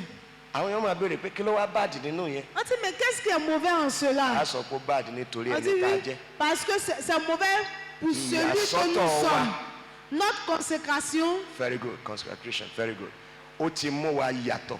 notre consécration nous met à Kò sì part. ní fi àyè gba ohunkóhun Et ça tó ne- bá tako ìgbé ayé bíi Ça Jésù. ne permet pas des choses qui sont contraires à So la vie láti de sọ pé Jésus. ìpele mẹ́ta ni ìgbàlá wa. Raison pour laquelle on dit notre salut est divisé en 3 A ti parties. gbà wá là. On nous À a ń gbà wá là nítorí rachetés pé ojoojúmọ́ là ń dojú kọ ẹ̀tàn àti oríṣiríṣi. Et on est en train de nous racheter parce qu'à tout Wọ́n moment, nípa agbára ẹ̀mí mímọ́ à travers le Saint-Esprit àti ọ̀rọ̀ Ọlọ́run. et aussi la parole de Dieu, A mọ ohun tó tọ́, on connaît ce qui a est sì ń bon dúró sínú ẹ̀. et on connaît. Lópin ìrìn àjò yẹn, Et à la fin de ce Jésù parcours, wàá ṣe àṣepé yẹn. Jésus viendra pour Ibẹ̀ láti l'accomplissement. lé ìrírí ìṣelógo tán pátápátá. Et on va voir la totalité de Ṣùgbọ́n bí la gloire ẹnikẹ́ni bá ń de bẹnu Jésus. Kristi, Mais si quelqu'un est en ó ti mọ̀ Jésus, wípé il faudrait que cette personne Òun ti di sache ẹ̀dá tuntun. qu'elle est une nouvelle créature. a ti pín níyà pẹ̀lú ìlànà ayé, On l'a séparée du monde. a ti pín níyà pẹ̀lú àwọn iṣẹ́ ẹran On ara, l'a séparée des choses a ti charnelles. pín níyà pẹ̀lú èṣù. On l'a séparée du Bó bá ṣe diable. wá ń dàgbà lójoojúmọ́, Mais au fur et à mesure qu'on ó grandit, sì fi ara rẹ̀ sí abẹ́ ẹ̀kọ́ lọ́dọ̀ Olúwa nípa et ọ̀rọ̀ en rẹ̀. tant qu'une personne qui est consacrée à la parole de Dieu, Àyípadà yẹn yóò bẹ̀rẹ̀ sí ní ṣe ce fojú. changement va se manifester. Ṣàwọn pé tá a bá bí ọmọ báyìí, Vous voyez, quand on met un enfant au monde, tó bá jẹ́ obìnrin, si c'est une fille, látọjọ́ tó yóò yẹn ti dúró, depuis le premier jour de la grossesse, tó sì ti jẹ́ obìnrin, et que cet enfant est de ló sexe ti ní ohun féminin, gbogbo elle a tout tí obìnrin máa ní. ce qu'une femme doit avoir. Ṣùgbọ́n ìdàgbàsókè Mais c'est le... ni ó jẹ́ kí jíjẹ́ obìnrin rẹ̀ Elle va grandir, kó di rírí. qu'on Mo rò pé ó ti yé va wa voir báyìí sìn. effectivement toutes les choses de la So, bó femme bá en ṣe ń elle. dàgbà, bó bá ṣe ń dàgbà, bó bá Donc, ṣe au ń fur dàgbà, et à mesure qu'on grandit, ní àwọn ohun tó ti on grandit, wà tó mú jẹ́ obìnrin yìí ó máa fara hàn. quand on va voir que son corps va se développer, Even elle nínú sera ìṣe une rẹ̀, femme. ẹ rí i pé àwọn ọmọdébìnrin ẹnìkan ò ní sọ fún ẹ tó ń fi máa gbé ọmọ pọ̀n, Vous voyez, nos enfants, les filles, là, elles mettent les bébés au dos. tí wọ́n máa róṣọ, Elles attachent tí wọ́n pas. máa ṣe ìṣe màmá tó máa ń ṣeré. Elles préparent un peu dans leur amusement, les dînettes là. The same thing fún ọmọkùnrin náà, C'est pareil pour un yóò ti máa garçon. ṣe bàbá báyìí, yóò ti máa ṣe bàbá. Il se comporte déjà comme un père. Ohun gbogbo tí jẹ́ ọkùnrin ti wà Parce nínú que rẹ̀, tout ce qu'il peut faire qu'il sera un homme là, ṣùgbọ́n c'est nílò déjà láti en lui. dàgbà Mais kí a sì kọ́ c'est quand il va kó tó lè grandir jẹ́ ọkùnrin et on ní va tòótọ́. l'enseigner son So, comment a ti là sọ qu'il wá di sera pípé. un homme en global. Ṣùgbọ́n a nílò láti dàgbà nípa ẹ̀kọ́ kí ìjẹ́ pépé wa yẹn kò lè fi Nous ara. avons tous les attributs, mais il faut qu'on grandisse dans l'enseignement All right. pour que tout puisse The se last développer. one. Ẹni tí ń kọ́ni, L'enseignant. táwa ní ọ̀rọ̀ ẹnu ẹni ká gbọ́ ká má gbọ́ tí ká má wo ìwé ayé rẹ̀. Et on dit d'écouter ce qu'il dit, mais de Ohun ne tí ó pas ṣẹlẹ̀ regarder son sáwọn Farisí náà comportement. àbí. Ẹ wá ń béèrè pé sọ wá lẹ́tọ̀ọ́ ká tiẹ̀ máa gbọ́ tẹnu rẹ̀ gan. Et est-ce que c'est normal qu'on l'écoute? Well, ọ̀rọ̀ lẹ́tọ̀ọ́ kọ́ ni issue. Il ne s'agit pas de est-ce que c'est normal ou pas. Nítorí pa àti di onígbàgbọ́, Et parce que nous sommes chrétiens, tàbí sọ bẹ́ẹ̀. c'est pour ça qu'on dit cela. A ti mọ ìyàtọ̀ tó yẹ kó jẹ́. On connaît la différence déjà. Ohun tó yẹ kó jẹ́, Ce qui devait òun ni pé être, bí ẹnikẹ́ni bá ń sọ̀rọ̀, c'est que quiconque qui parlera gbogbo ohun tó ń sọ, et tout ce qu'il dira, ìṣe rẹ̀ il doit, àti ìhùwàsí rẹ̀ le- kó má takò. lui aussi il doit mettre ça en pratique. Yàtọ̀ pé bí ọ̀rọ̀ Jésù ṣe rí nìyẹn. Et c'est comme la vie de Jésus. But situation yìí wá ni wípé Mais la situation qui se pose à nous, c'est que ẹni yìí ń sọ ohun tó tọ́, cette personne dit la vérité, ṣùgbọ́n mais òun kò rí bẹ́ẹ̀. lui-même ne la met pas en Sọ wá yẹ pratique. ká gbọ́rọ̀ ẹnu ẹ̀. Est-ce qu'on doit écouter ce qu'il dit? Á gbọ́rọ̀ ẹnu rẹ̀, On va l'écouter, ìṣe rẹ̀ là ní kọ́. mais on ne va pas copier Torí son tá a bá fi gbọ́ comportement. ọ̀rọ̀ ẹnu rẹ̀, Parce que si on n'écoute pas ce qu'il dit, á dàbí rẹ̀, on sera comme lui. á dàbí rẹ̀. On sera pareil à lui. So ẹni tí a máa wò òun ni Jésù, C'est Jésus aláṣepé àti qu'on olùpilẹ̀ṣẹ̀ doit ìgbàgbọ́ wa. fixer. C'est lui-même qui est le maître de notre salut. Gẹ́gẹ́ bí ìbéèrè tí arábìnrin béèrè, Et comme la question que notre sœur a posée, the best of all man, ẹni tó dára jù láàrin ènìyàn, la personne qui est la plus ó agréable yìí ní kùdìẹ̀kudiẹ. parmi nous Still inadequacies. peut avoir des lacunes. Ó túmọ̀ sí wípé Ça veut dire que ìran ènìyàn kankan kò gbọdọ̀ dúró láti wàásù. Il n'y a pas de race humaine qui doit s'arrêter ṣùgbọ́n a gba iṣẹ́ pour ìránṣẹ́ la prédication. nípa àánú ọlọ́run. Mais la prédication nous a été donnée par la miséricorde. ìwé Hébérù ní orí 5 Le livre de Hébreux chapitre 5, ẹsẹ̀ ìkẹta le verset 3, ìkẹrin verset 4.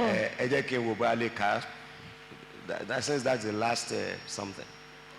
Can we read from verse 1, Hebrews chapter 5? Begin from verse 1. Okay.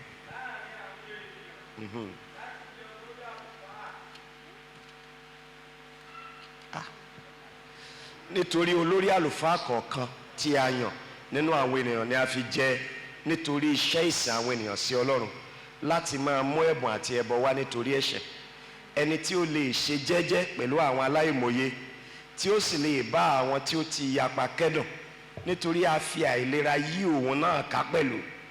Nítorí ìdí èyí ni ó ṣe yẹ bí ó ti ń rú ẹbọ nítorí ẹ̀ṣẹ̀ fún àwọn ènìyàn rẹ̀, bẹ́ẹ̀ pẹ̀lú ni a ṣe ń ṣe fún ara rẹ̀ náà. Kò sí ẹni tó gba ọlá yìí fún ara rẹ̀ bí kò sí ẹni tí a pè láti ọ̀dọ̀ Ọlọ́run wá gẹ́gẹ́ bá a ti pè Áárónì. Now the first thing tá a rí níbẹ̀ yẹn ni wípé La première chose qu'on a vue ici, olórí àlùfáà c'est que le souverain sacrificateur, a yàn il a été choisi, ṣùgbọ́n lábò láti yàn mais láàrin àwọn ènìyàn lòun náà ti jáde.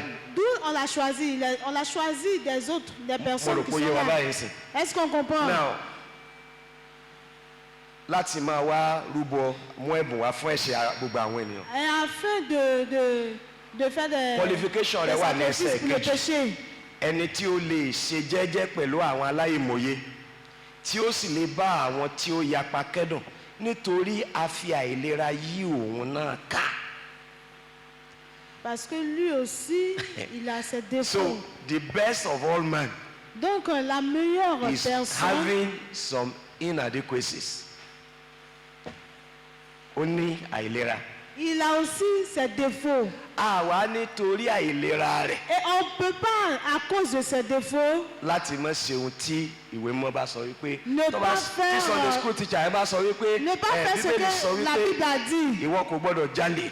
Et si le moniteur de l'école du dimanche a dit, Ah, la Bible dit tu ne pardon, voleras oui, point, on ne doit Nítorí pé pas ọ̀rọ̀ rẹ̀ kọ́ voler. ní sọ ọ̀rọ̀ ta ní sọ. Parce que ce n'est pas sa parole qui dit, mais c'est la parole de Dieu.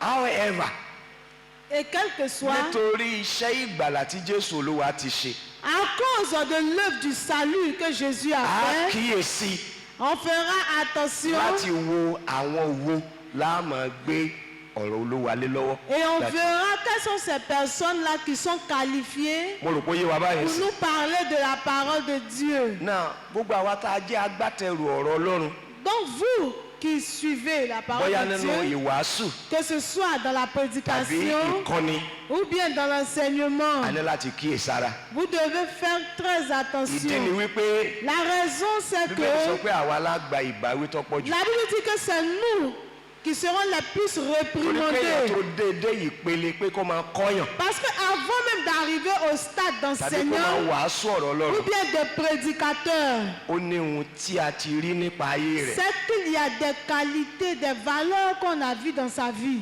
Kí a tó ṣe Jésù lógo, Et avant que Jésus soit glorifié, àwọn èèyàn máa ń rúbọ fún ẹ̀ṣẹ̀ les kankan gens lóríṣiríṣi. se faisaient des sacrifices pour Ṣùgbọ́n lẹ́yìn tá a ti l'expiation ṣe des Jésù lógo péchés. yìí, Mais quand Jésus a été a ti glorifié, fi àwọn òṣùwọ̀n sílẹ̀ et on a laissé tout ça, fún àwọn tí ó ṣe ohun kan tàbí òmíràn. et pour à ceux qui devaient faire A ní cela láti ou tẹ̀lé pas, àwọn òṣùwọ̀n yẹn. et on doit suivre. However, Merci. fún pé a tẹ̀lé òṣùwọ̀n yẹn Et pour le fait qu'on ait suivi, kò túmọ̀ sí wípé ça ne veut pas dire que ẹni yẹn ti di Ọlọ́run, cette personne est devenue kò ní Dieu, ààyè kankan. ou bien il n'a même pas de défaut. Mo rò pé ó ti yé wa báyìí sìn. Est-ce qu'on se Bí comprend? mo ṣe ń bá yín sọ̀rọ̀ De yìí, la manière je vous parle, láìka iye ọjọ́ tí mo ti gbàgbọ́ et sans compter le nombre d'années àti que je ìrìn suis tí a ti devenu bá Olúwa chrétien, rìn, et tout ce que j'ai fait avec mi le ò tí ì Seigneur, dé ibi ìjẹ́ pípé. je ne suis pas encore arrivé au point Mo ń lọ où sí ibi ìjẹ́ pípé. Je ne suis pas encore. mo sì ń gbìyànjú láti rí wípé ohun gbogbo tí àwọn èèyàn bá gbọ́ lẹ́nu Je mi n'ai pas encore atteint le sommet. kí wọ́n rí i nínú ayé mi. Et je dois faire de sorte que ce que je dis, là, on doit voir but ça dans ibi ma tí mi ò tí vie. ì dé yẹn Mais là, au sommet où je ne suis pas kò encore gba ọ̀rọ̀ arrivé, ọlọ́run lẹ́nu mi. ça ne m'empêche pas de Olùkọ́ tí parler wàá de báyìí la sí. parole de Dieu. kò gba ọ̀rọ̀ ọlọ́run lẹ́nu mi. Ça ne m'empêche pas de parler de mi ò la kàn parole gbọ́dọ̀ máa de Dieu. ṣògo nínú rẹ̀ Et je ne dois pas me glorifier en pé elle. kílẹ̀ wá ń sọ. Que, mais qu'est-ce que vous ṣé dites? torí pé mo wá jẹ́ pásítọ̀ Parce que tu es pasteur, mi ò wá gbọ́dọ̀ bómi olóbìn sùn. donc je ne dois plus dormir. kí ni irú wọ́nàwọ́nà wo nìyẹn. ṣé mo wí pé ọ̀daràn lẹ́nu yẹn àbí ọ̀daràn. so a gbọ́dọ̀ ṣògo nínú àìlera wa. On ne doit pas se glorifier. a ó máa lépa láti débi ìjẹ́ pípé. On doit fournir des efforts pour être justifié. kò yẹ ká lè máa wàásù ohun tí àwa pápá ò tí ì máa ṣe. On ne doit pas prêcher des choses. so ẹni tí ó bá wà níwájú tí ó jẹ́ aṣáájú gbọ́dọ̀ wà níwájú. Et celui qui va être to dirigeant be a va être head you must be dévancier. ahead. do we understand it now? to be a head you must be ahead. Pour être un dirigeant, il faut être un dévancier. Is that okay? Il faut Did she être un get it? dévancier. All right, you have tried, Jare, don't mind them. You have tried. So ẹni tí ó bá jẹ́ aṣíwájú. Celui qui va être un lè sọ pé kí dévancier. ọmọ primary 1 kọ́ máa wá kọ́ ọmọ primary 4. so ti yé wa bẹ́ẹ̀.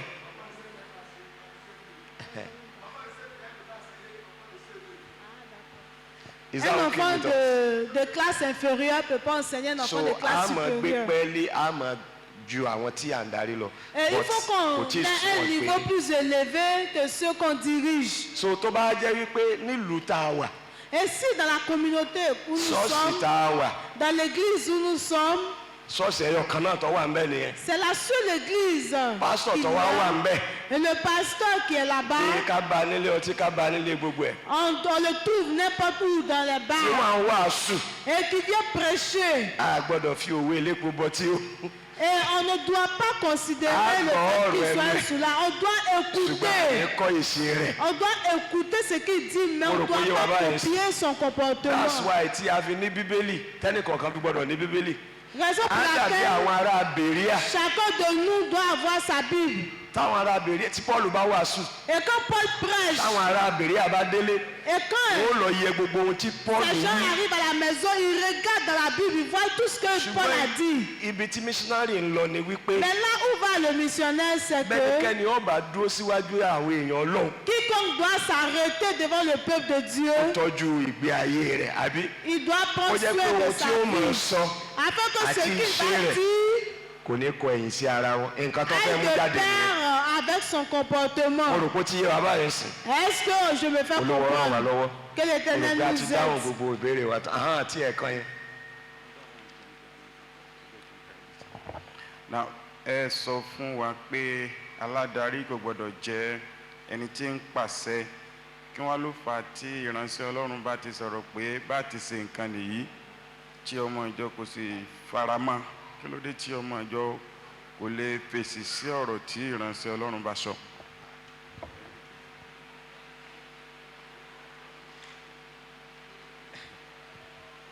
kíní ẹ̀ ò tí ẹ sọ fún wa pé aládarí kò gbọdọ̀ jẹ́ ẹni tí ń pàṣẹ ok kí ló fà á tí ìránṣẹ́ Ọlọ́run láti sọ̀rọ̀ o pàṣẹ tí mo sọ yẹn On a dit le dirigeant ne doit pas être autoritaire. ó yàtọ̀ sí pé kí wọ́n fún yàn ní instruction Et l'autorité, c'est différent de donner des instructions. instruction ni pé ẹ ṣe báyìí Les ẹ ṣe instructions, báyìí, ẹ ṣe c'est báyìí.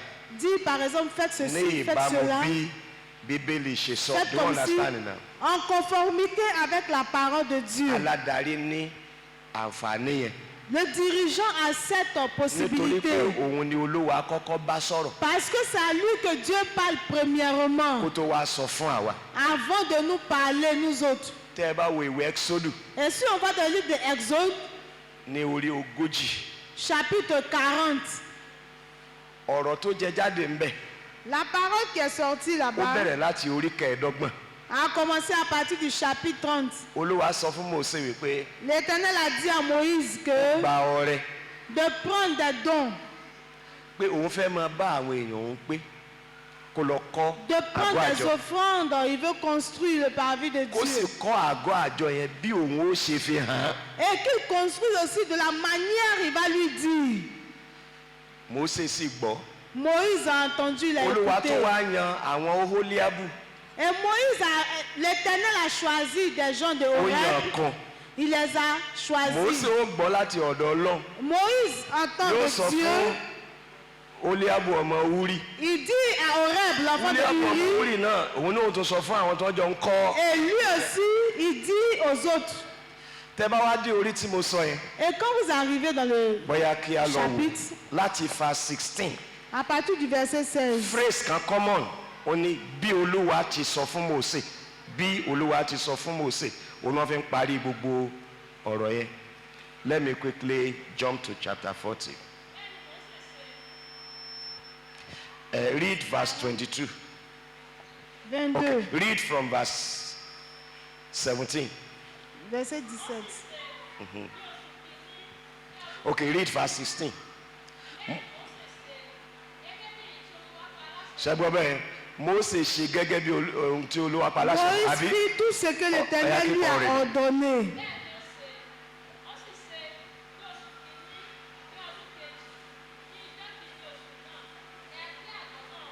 àgbẹ̀ àgọ́ náà rò verse 19 just jump now.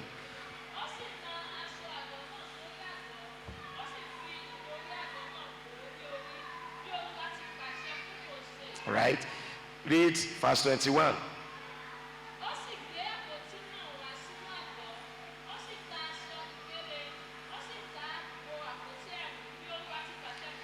Read verse 23.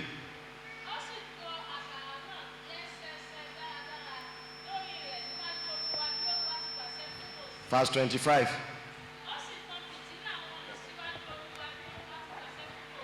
Tọ́ ṣẹ́gbọ́n ẹgbọ́n bí wọ́n ṣe ń sọ yẹn bí olúwa ṣe pàṣẹ fún tani Tel que l'Éternel a ordonné à Moïse.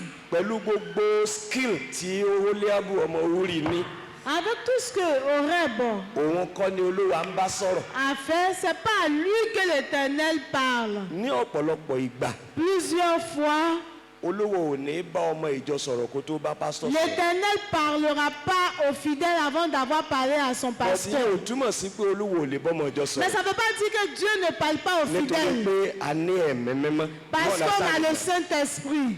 But gbogbo ohun tí olúwa bá bá ọmọ ìjọ sọ Mais tout ce que l'Éternel dira aux fidèles, olúwa gbọ́dọ̀ fi ìdí ẹ̀ múlẹ̀ et l'Éternel doit fún l'affermir. olùṣọ́ àgùntàn. Il doit le montrer, le matérialiser aux serviteurs de Dieu We understand it avant now. que ça ne se mette en pratique. ẹ dáhùn tá a bá ń rìn lọ Si on va, ojú wa ní mọ kọ́kọ́ rí ọ̀nà tó jìn bẹ́ẹ̀ ni abẹ́kọ̀ on voit le chemin lointain devant nous.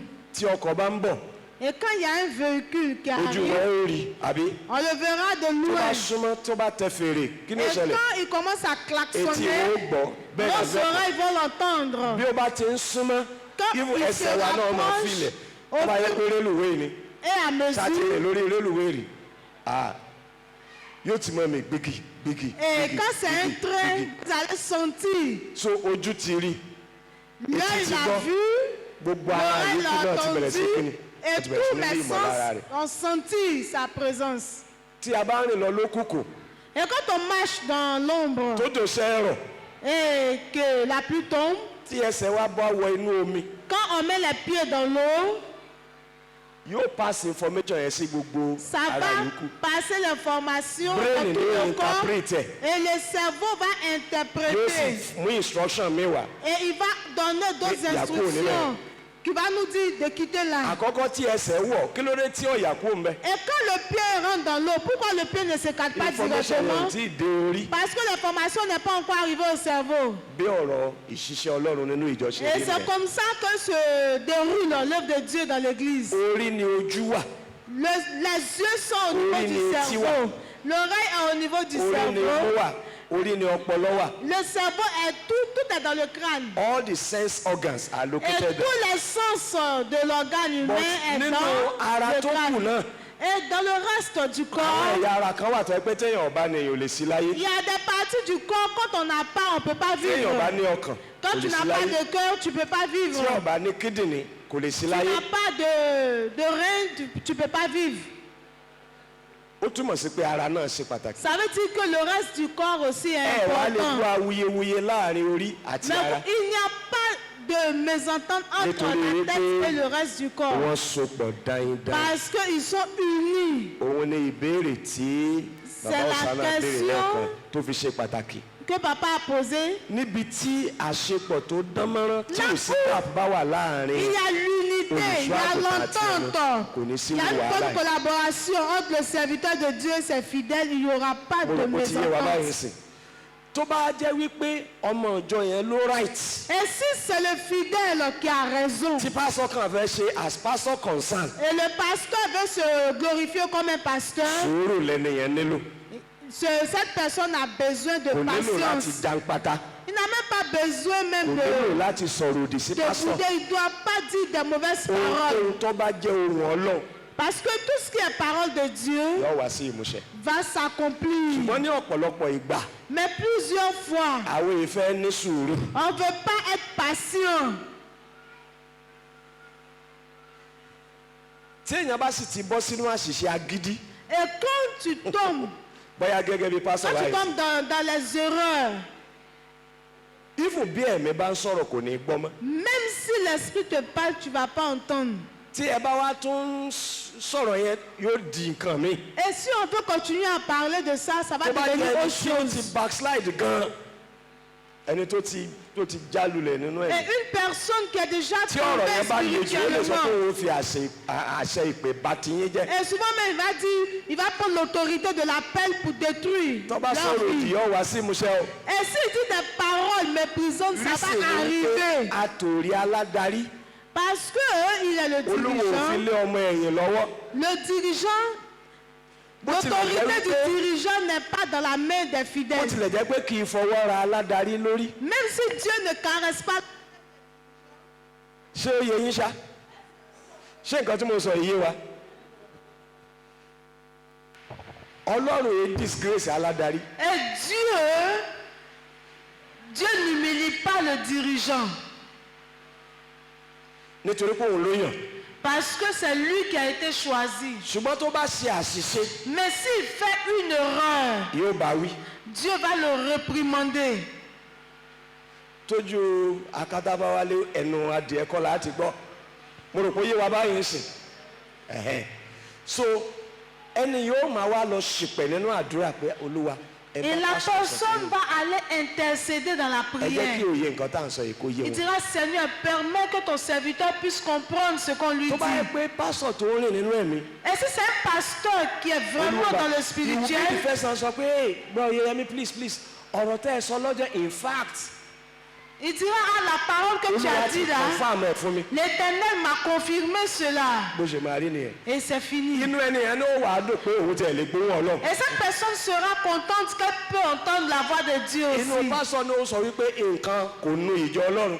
Et le pasteur va dire aussi que Dieu so parle à ses synergy yẹn fidèles. òun ló yẹ ká ní òun Donc ní il ìbéèrè doit àkọ́kọ́ yẹn avoir cette synergie entre le pasteur et ses tó fidèles fi ṣe pàtàkì sí mi gan. et qui est très importante pour lui. ẹ má jẹ ẹ dí gap yẹn. kó má jẹ Fermez ní ce pásọ trou-là, sílẹ̀. fermez cet écart-là. olúwo ràn wá lọ́wọ́. Amen. I think we have answered that question.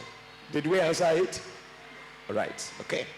Báwo ni a ó ti ṣe àwọn òṣìṣẹ́ ìjọ tí wọn ò ráyè láti máa wà lẹ́bẹ̀ẹ́ ẹ̀kọ́ ọ̀rọ̀ Ọlọ́run? Qu'est-ce qu'on peut faire concernant les ouvriers de l'église qui n'ont pas le temps pour les enseignements? Sáwọn pé tá a bá fẹ́ wo ọ̀rọ̀ yẹn dáadáa. Vous voyez, est-ce qu'on veut bien suivre cette A sọ phrase? pé ẹ ti rí oko ní oko ikún kẹ́ ẹ tó gbin ẹ̀pà síbẹ̀. On dira que vous avez bien vu son emploi du temps. Téèyàn bá Avant sì de ti le lọ choisir. gbin ẹ̀pà sí oko ikún tó wà ń béèrè pé ẹ̀pà òun pòórá. Ṣé ẹ mọ̀ wípé ta ló níyọnu? so kéèyàn tó di òṣìṣẹ́ ìjọ. Donc avant d'être ouvrier de l'église, ó ní láti jẹ́ ẹni tó dúró dáadáa. c'est une personne qui ẹ má fi doit... iṣẹ́ ìjọ dáwọn èèyàn lọ́lá. Il ne faudrait pas que l'œuvre de Dieu là, ce soit pour récompenser les àwa tá a gens. sì jẹ́ ọmọ ìjọ tó wà níbí. Et nous qui sommes des fidèles qui sommes ici, a gbọ́dọ̀ máa wà lábẹ́ ẹ̀kọ́ ní gbogbo ìgbà. on doit être sous l'enseignement à tout moment. nítorí wípé Parce que, ohun èlò kan náà tí pásítọ̀ ní nìyẹn. et c'est la seule chose que le pasteur a comme instrument, láti ṣe wá pé et pour qu'on soit juste fún iṣẹ́ rere gbogbo. dans tout ce que nous allons ẹ wo entreprendre. Tímótì kejì. Regardez 2 Timothée, orí kẹta ẹsẹ̀ ìkẹrìndínlógún àti chapitre ìkẹtàdínlógún. 3, verset, wow our time is verset fast. 16. Hein? I'm sorry this time. Okay. Let's quickly read that. Gbogbo ìwé mímọ́. Yes. Ohun olè fún ẹ̀kọ́. Yes. Ìtọ́sọ́nà. All right. Verse 17. Ṣé ti gbọ́ bẹ́ẹ̀ yẹn sìn? Kí ènìyàn Ọlọ́run lè jẹni tó pé tó múra sílẹ̀. So tá a bá wá fún ẹ̀kọ́. Si on ne vient pas à l'enseignement, a jẹ́ kí pásítọ̀ ṣe ojúṣe rẹ̀. et on ne permet pas au pasteur de faire ses devoirs. àárín gbogbo iṣẹ́ pásítọ̀. Et la source même du ministère Òun ni du láti ṣe wá pasteur, pé. c'est qu'on soit accompli. mo ti sọ nípa ìwé Éfésù lórí 4 ẹsẹ̀ 12 J'ai tẹ́lẹ̀. parlé d'Éphésiens 4:12. ọ̀pọ̀ nǹkan tí pásítọ̀ ń ṣe lónìí Et àṣìláre ni. et ce que Àárín le gbogbo pasteur fait aujourd'hui, la base même, òun ni láti máa kọ́ wa. c'est l'enseignement. ìkan lára òṣùwọ̀n fẹ́ni tí ó bá jẹ́ pásítọ̀. Et pour celui, parmi les qualités du ó gbọ́dọ̀ pasteur, jẹ́ ẹni tó lè kọ́ni. le pasteur doit être un enseignant. a ti sọ àwọn pásítọ̀ wa di aládùúrà lónìí. Et aujourd'hui, nos pasteurs ont été transformés en des pasteurs de prière. àárín gbogbo iṣẹ́ wọn. Et le centre même de leur òun ni ministère, láti fi ìmọ̀ Ọlọ́run àti òye Ọlọ́run hàn wá. c'est de nous montrer la connaissance de Dieu. tí ó pè fún pé wọ́n máa wà níwájú Olúwa ní gbogbo ìgbà. Et ils doivent être devant Dieu à tout moment. láti gba ohùn rẹ̀. Et afin d'écouter ce que Láti Dieu wá sọ fún wa. a dit à son peuple et nous tẹ́lẹ̀ bá ti dit. wá lọ gba ohùn. Et quand Dieu leur parle, tí ọ̀wà rẹ ni tí ó sọ fún. et qu'il n'y a personne à qui transmettre le message de Dieu, wàhálà dé àbí wàhálà òde. ça, il y a un problème. ẹ dáhùn. a ti rò wípé iṣẹ́ pásítọ̀ ni administration. On a pensé que le travail de pasteur, c'est l'administration. ìwé Jeremiah ní orí 4 ẹsẹ̀ 15. Jérémie 3, verset 15. ó ní òun ó fún wọn ní olùṣọ́ àgùntàn. Il dit, je tí ó vous fi ìmọ̀ donnerai àti òye bọ́ wọn. un berger qui va vous nourrir de la connaissance et de la sagesse. Are you reading Jeremiah 3:15 for us? Ẹ̀hẹ́n. tó wù mí yóò fi ìmọ̀ àti kíni bọ́ yín. ìmọ̀ tani. ìgbọ̀nlọ iṣẹ́ wa nìyẹn. ṣùgbọ́n ẹ ti sọ ni ẹ̀yà gbàdúrà bàbá kó kọjá sílẹ̀ méjì báyìí. alẹ́ ṣe 21 days of fasting. C'est la mission du pasteur, mais aujourd'hui, c'est la prière. Les pasteurs vont ṣùgbọ́n a prier. lè ṣe 21 hours of teaching. Mais on ne peut pas faire 21 heures d'enseignement. so ẹ gbọ́dọ̀ yí padà. Vous devez changer. ọkùnrin mo ti máa ń sọ tipẹ́tipẹ́tipẹ́. J'ai l'habitude de le dire, je le disais auparavant. ṣẹ́rí tẹ́ ẹ bá fi ara yín fún ọ̀rọ̀ Ọlọ́run. Si vous donnez à la parole de tẹ́ ẹ ń Dieu ṣe ohun tí Ọlọ́run et fẹ́. que vous faites ce que Dieu vous dit de faire, ìwọ̀n ọba ni ariwo pọ̀. et vous n'allez pas trop crier. ìlànà natural law ni pé ohun tá a bá jù sókè ọgbọ́dọ̀ Les padà sí. recommandations naturelles, c'est que ce qu'on lance en haut doit revenir pépà vers tí mo le mú bas. lọ́wọ́ yìí mo fẹ́ jù sókè Olúwa jẹ́ ó padà wálẹ̀ o Olúwa jẹ́ ó padà lórúkọ Jésù jẹ́ ó padà wálẹ̀ Et o. quand je vais lancer le papier, je vais prier, Seigneur, permets que ce papier revienne. nǹkan ti wrong. C'est qu'il y a un problème. ohun tí mo nílò láti ṣe kí ni. Ce dont j'ai besoin, jù sókè. c'est de lancer en l'air.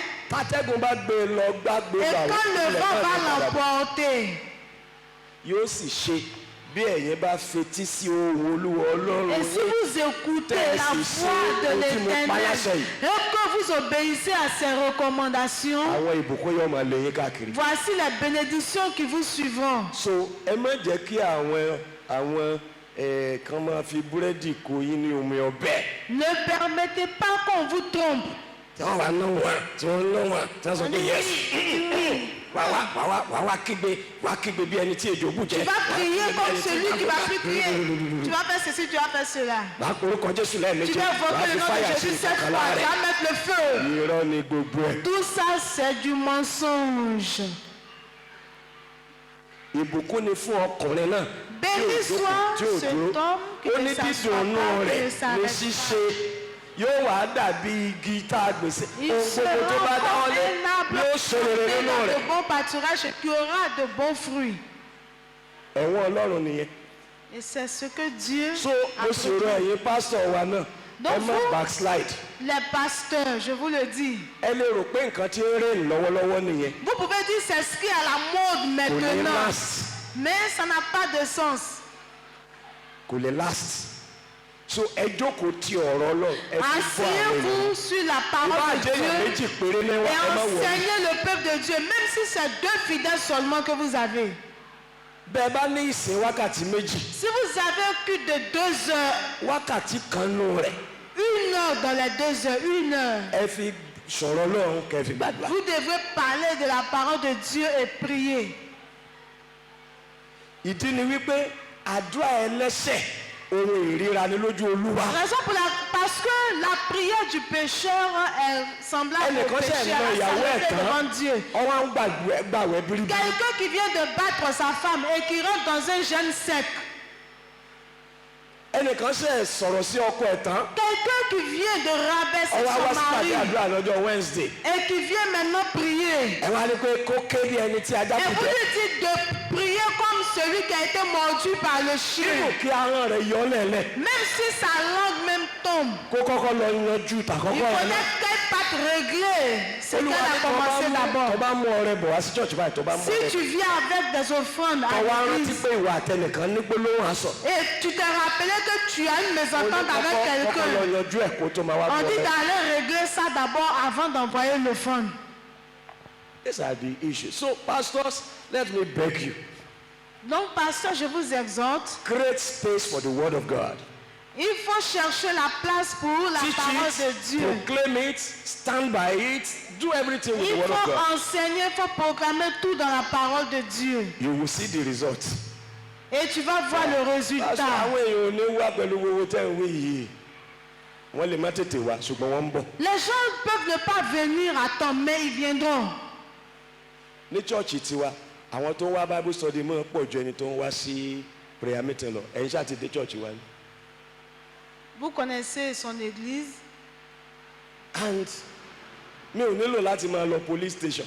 Mi ò nílò láti máa lọ ṣe deliverance Ils irọ́. n'ont pas besoin d'aller faire des Nítorí pé délivrances. wọ́n mọ òtítọ́ kí Parce èso que ṣe. vous connaîtrez la vérité et la vérité vous Ó ní affranchira. àṣírí Olúwa wà fáwọn tó bẹ̀rù rẹ̀. Les secrets de l'éternel sont pour ceux qui le craignent. Ó máa fi àṣírí ohun tó ń ṣe hàn wọ́n. Donc il vous montrera le secret de ce que vous aurez à Yóò faire. sì máa darí sí ìṣerere wọn. Et ça va aboutir So, à by un the bon grace of God, résultat. Donc par la grâce de Dieu. even when we are in the village, the same principle we adopted.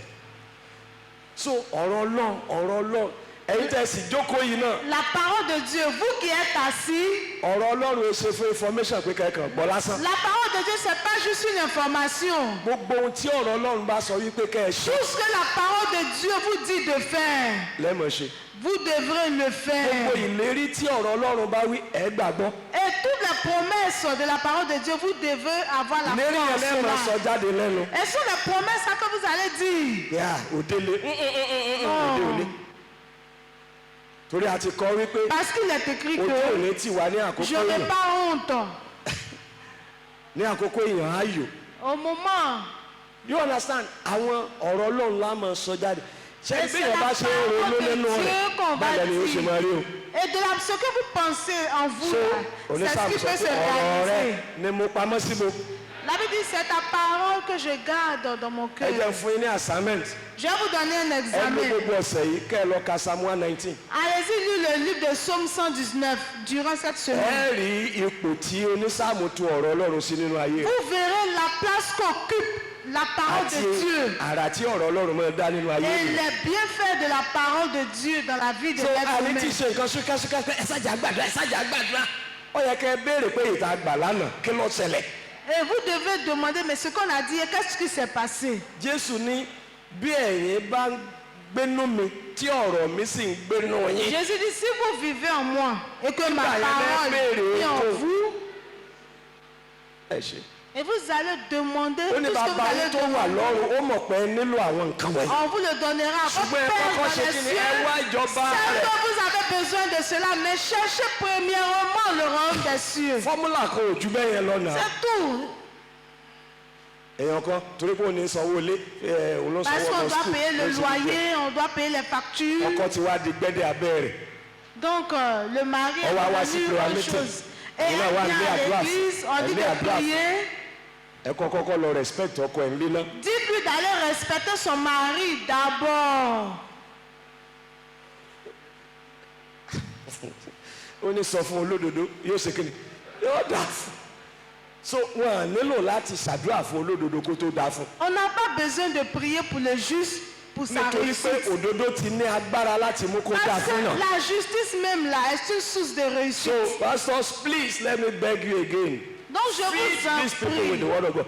Vous- kẹ́yìn náà sì ṣetán láti jẹ àjẹ yóò rọ̀ lọ́wọ́. Et vous aussi soyez prêts à gbogbo accepter àwọn la tẹ̀ ń parole de Dieu. sákiri tí ó ń gbowó lọ́wọ́ yín yẹn wọn à Partout lẹ́kọ̀ọ́. où vous allez et puis on vous prend de l'argent là, on vous enseigne èmi pas. tó sì lẹ́kọ̀ọ́ wọ́n ti sọ ẹ̀kọ́ nù. Et ici aussi où vous pouvez avoir l'enseignement, on a perdu l'enseignement. wọ́n á ń tọ́ ṣọ́ọ̀bù yín káàkiri wọ́n ń tọ́ ṣọ́ọ̀bù yín pé àní àwa gbàdúrà fún yín ṣọ́ọ̀bù yín ni. Et ils vont maintenant dans les domiciles, dans les magasins, on dit on est venu prier pour toi. pásítọ̀ yóò nílò láti jáde nínú ọ́fíìsì ẹ̀ tí ó fi rán ọ̀rọ̀ jáde sí ọ. ìfà tó bá tẹ̀ wá fi di pé ó lọ síbẹ̀ yẹn. Le pasteur n'a pas besoin de sortir de son bureau pour aller olóhùn mélòó ni parler Élì sọ fún Anna de la tí ọmọ parole fi de dé. Dieu à ses fidèles. ṣe ti ka sórí yẹn rí. Combien de paroles a été dit à tí Anne Anna ti sẹ. et elle est tombée enceinte. ìgbésẹ̀ olúwa olúwa mo tú ọkàn mi jáde ní pé ok tó bá yẹ pé bẹ́ẹ̀ ni ẹ máa lọ ọlọ́run Israẹli.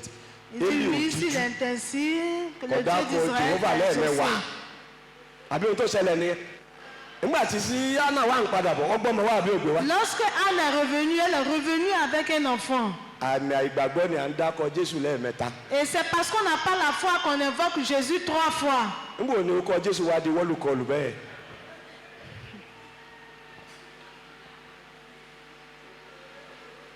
àmín àmín àmín lórúkọ Jésù fáyà. àìgbàgbọ́ bílà. C'est la Olúwa yóò c'est le ṣàánú manque de wa o. foi. Que l'Éternel ait pitié de nous. kí ni ojúṣe àwọn ọmọ ìgbìmọ̀ sí olùṣọ́ àgùntàn. Et quel est ǹjẹ́ bí le olùṣọ́ devoir? àgùntàn bá fún ìgbìmọ̀ ìjọ àti ìjọ lápapọ̀ ní ìmọ̀ràn kan tí gbogbo ìgbìmọ̀ ìjọ àti ìjọ lápapọ̀ sì gba ìmọ̀ràn náà wọlé ǹjẹ́ ó ṣe kí àwọn ọmọ ìgbìmọ̀ kan tún lè yí àdéhùn náà padà nígbà tí olùṣọ́ àgùntàn kò bá sí nílé náà kò yẹ kó rí Quel bẹ́ẹ̀. est le devoir des comités, des membres du comité de l'église envers le pasteur? ìgbìmọ̀ ìjọ wọ́n jẹ́ bí alábàáṣiṣẹ́pọ̀ pẹ̀lú pásítọ̀. Et le comité de l'église sont des collaborateurs du pasteur. nínú ìjọ onítẹ̀bọmi wọ́n sì jẹ́ olùbádá ìjọ nímọ̀ràn. Et dans The advisory group, dans l'église okay. baptiste, ce sont des conseillers. ìdí tí tó fi jẹ́ pé àwọn èèyàn kéèyàn kan ní wọ́n wà ní ìgbìmọ̀ ìjọ. Raison pour laquelle c'est pas n'importe qui on peut pour mettre dans le comité de àwọn l'église. tẹ́ ẹ mọ̀ pé ní Ọlọ́run darí Ceux qui ont l'esprit de tẹ́ ẹ Dieu ṣe aládarí ìpín kọ̀ọ̀kan. et qui peuvent diriger les différents départements. tí wọ́n bá fi wá jáde wá Et quand ils viennent, pé lẹ́yìn ìjíròrò wa et on nǹkan dit báyìí bon, après cette concertée, adá alábàá pé kí ìjọ ṣe báyìí. on propose que l'église fasse ceci. tí ìjọba sì ti gbà Et si l'église a accepté, nínú ìjọ onítẹ̀bọmi dans l'église baptiste, ẹyọ ẹnìkan ò lè dá ìpinnu yẹn yí padà. une personne ne peut pas renverser ce que l'église a group of accepté. people wọn lè dá ìpinnu yẹn yí padà. Même des personnes se regroupent, ils ne a peuvent tún pas dá ọ̀rọ̀ renverser yẹn padà cela. sínú ìpàdé iṣẹ́ ìjọ. Donc on va ramener ça láwọn àtọgbà. dans la réunion du travail de l'église. Mo rò Et pé yóò wá c'est là báyìí qu'on sí. va en parler. now tí ẹ̀rọ bá tiẹ̀ wá wà Et s'il y a eu l'erreur, nítorí pé àwọn ọmọ ìgbìmọ̀ náà wọn àti ìdí ọlọ́run parce que les membres du comité ne sont pas semblables gbogbo à ẹni Dieu, tó rí i pé ẹ̀rọ wà yẹn yóò wá bá àwọn aládarí ìjọ pé ìpinnu tí a mà gbé wáyé àwo lọ báyìí àwo lọ báyìí àwo lọ báyìí. et là où on constate qu'il y a des failles, on ira tí trouver wọ́n le bá wá gbé serviteur ìyẹ̀wò de pé Dieu wọn àwo lọ tó bó ṣe yẹ kí wọ́n afin d'attirer son attention. tí wọ́n wá rí i wípé tiẹ̀ yẹn ló tọ́.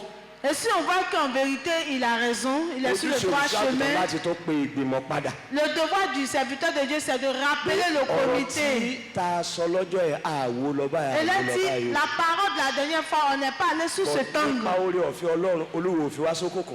Par la grâce de Dieu, l'Éternel nous a pas mis dans les ténèbres. báyìí ni ọ̀rọ̀ yìí ti ṣe. Voici comment nous devions faire. mo sì ti ṣiṣẹ́ lórí ẹ̀ nípa àdúrà. Et j'ai déjà travaillé là-dessus à travers la Mo rí wípé prière. tiwọn yìí tọ́. J'ai vu tó bá yẹ que pé àwọn ce ọmọ qu'il ọlọ́run ló wà ní a ìgbìmọ̀ dit yẹn est ẹ̀mí juste. ọlọ́run ọba wọn náà sọ̀rọ̀. Si vraiment il y a des enfants de Dieu dans le wọ́n wà á comité, padà wá.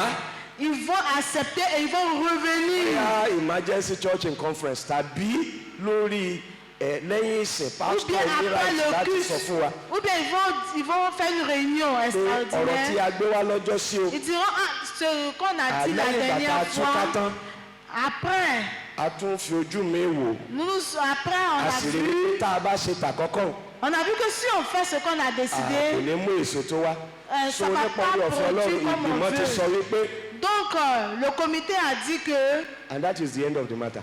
et voici, mo rò pé yé wa báyìí sí. je pense qu'on se fait ẹ comprendre. má jẹ́ kí group of people kọ́ mọ darí yín. Il ne faudrait pas qu'un groupe de personnes ìjọ dirige. onítẹ̀bọmi yìí ṣe ìjọ Le táwọn kan comité. máa fi sápò tí wọ́n máa sọ pé àwa la wà ń bẹ̀.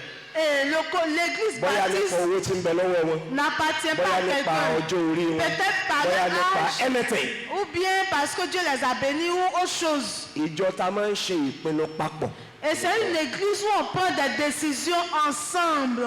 èmi ti ṣe mistake bẹ́ẹ̀ yẹn rí Moi, j'ai déjà fait des erreurs. bóyá 1998 or En thereabout. 1998 par là.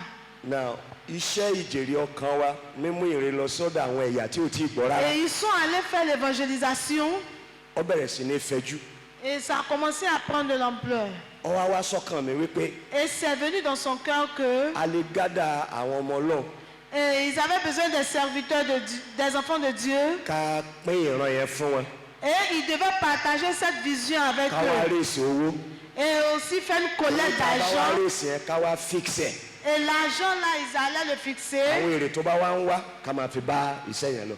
Et ils allaient prendre le bénéfice pour continuer l'œuvre de Dieu. èrò ni kì í ṣẹ̀mí ọlọ́run ló Ça wẹ̀ a été sa ṣùgbọ́n mi ò pensée. fura pé kì í ṣẹ̀mí ọlọ́run. C'est pas l'esprit de Dieu qui lui a dit, mais il n'a pas fait attention. àwa lọ sí church council Donc il est allé à l'église là. mo wá pín èrò yẹn pẹ̀lú wọn Et il a partagé sa pensée avec eux. ó sì dá lójú àwọn èèyàn náà ó dá lójú wọn Et ils ont accepté.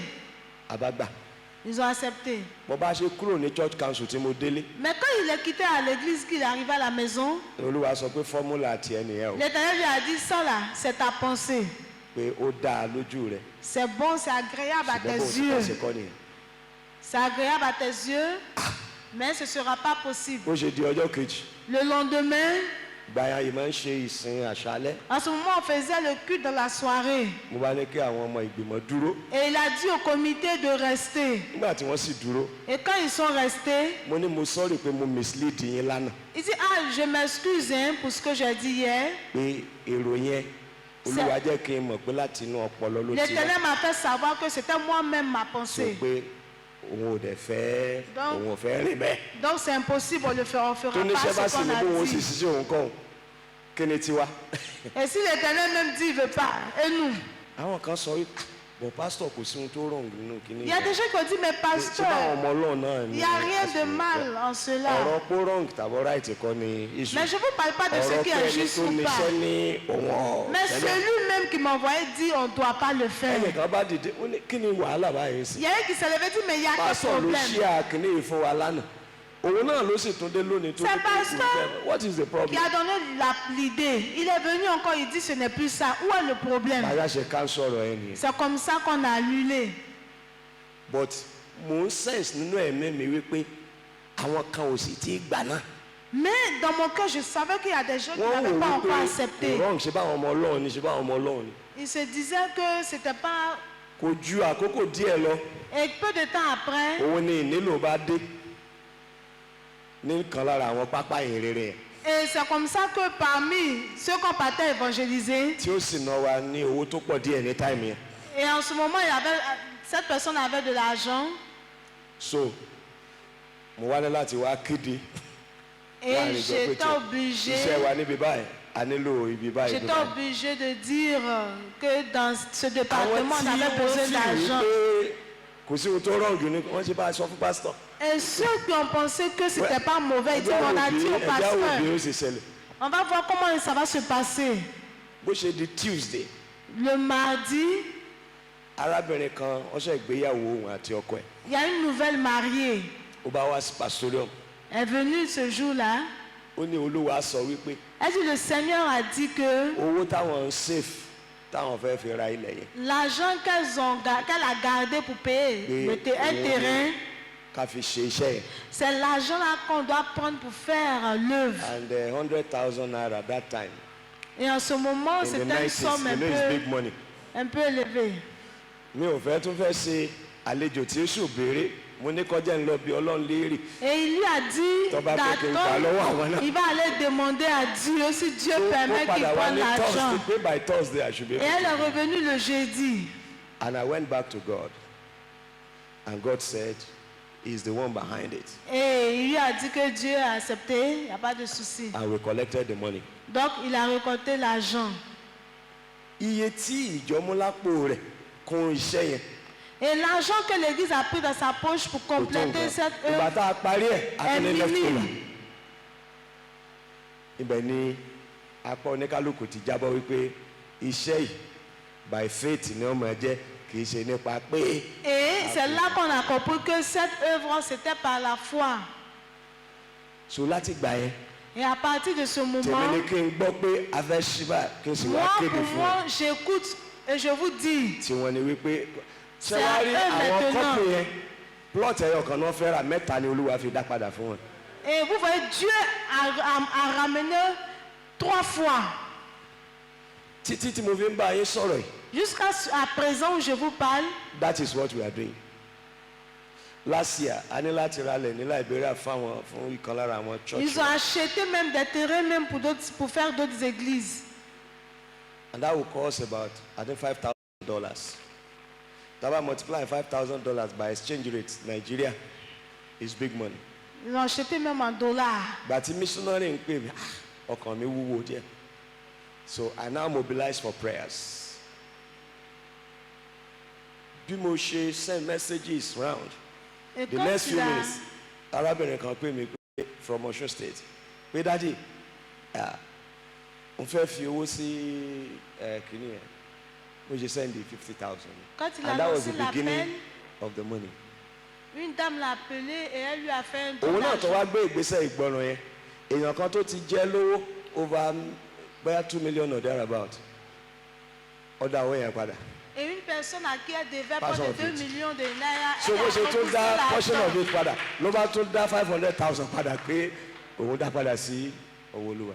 Et après, there is on va one la thing ramener tó ti ń encore de retí l'argent. retí she want to marry let me say it the following thing bí ọkọ ṣe tún dé nìyẹn so ọlọ́run ò lè jẹun ní gbèsè ohunkóhun ṣùgbọ́n a gbọ́dọ̀ bá a rìn pẹ̀lú ìgbàgbọ́.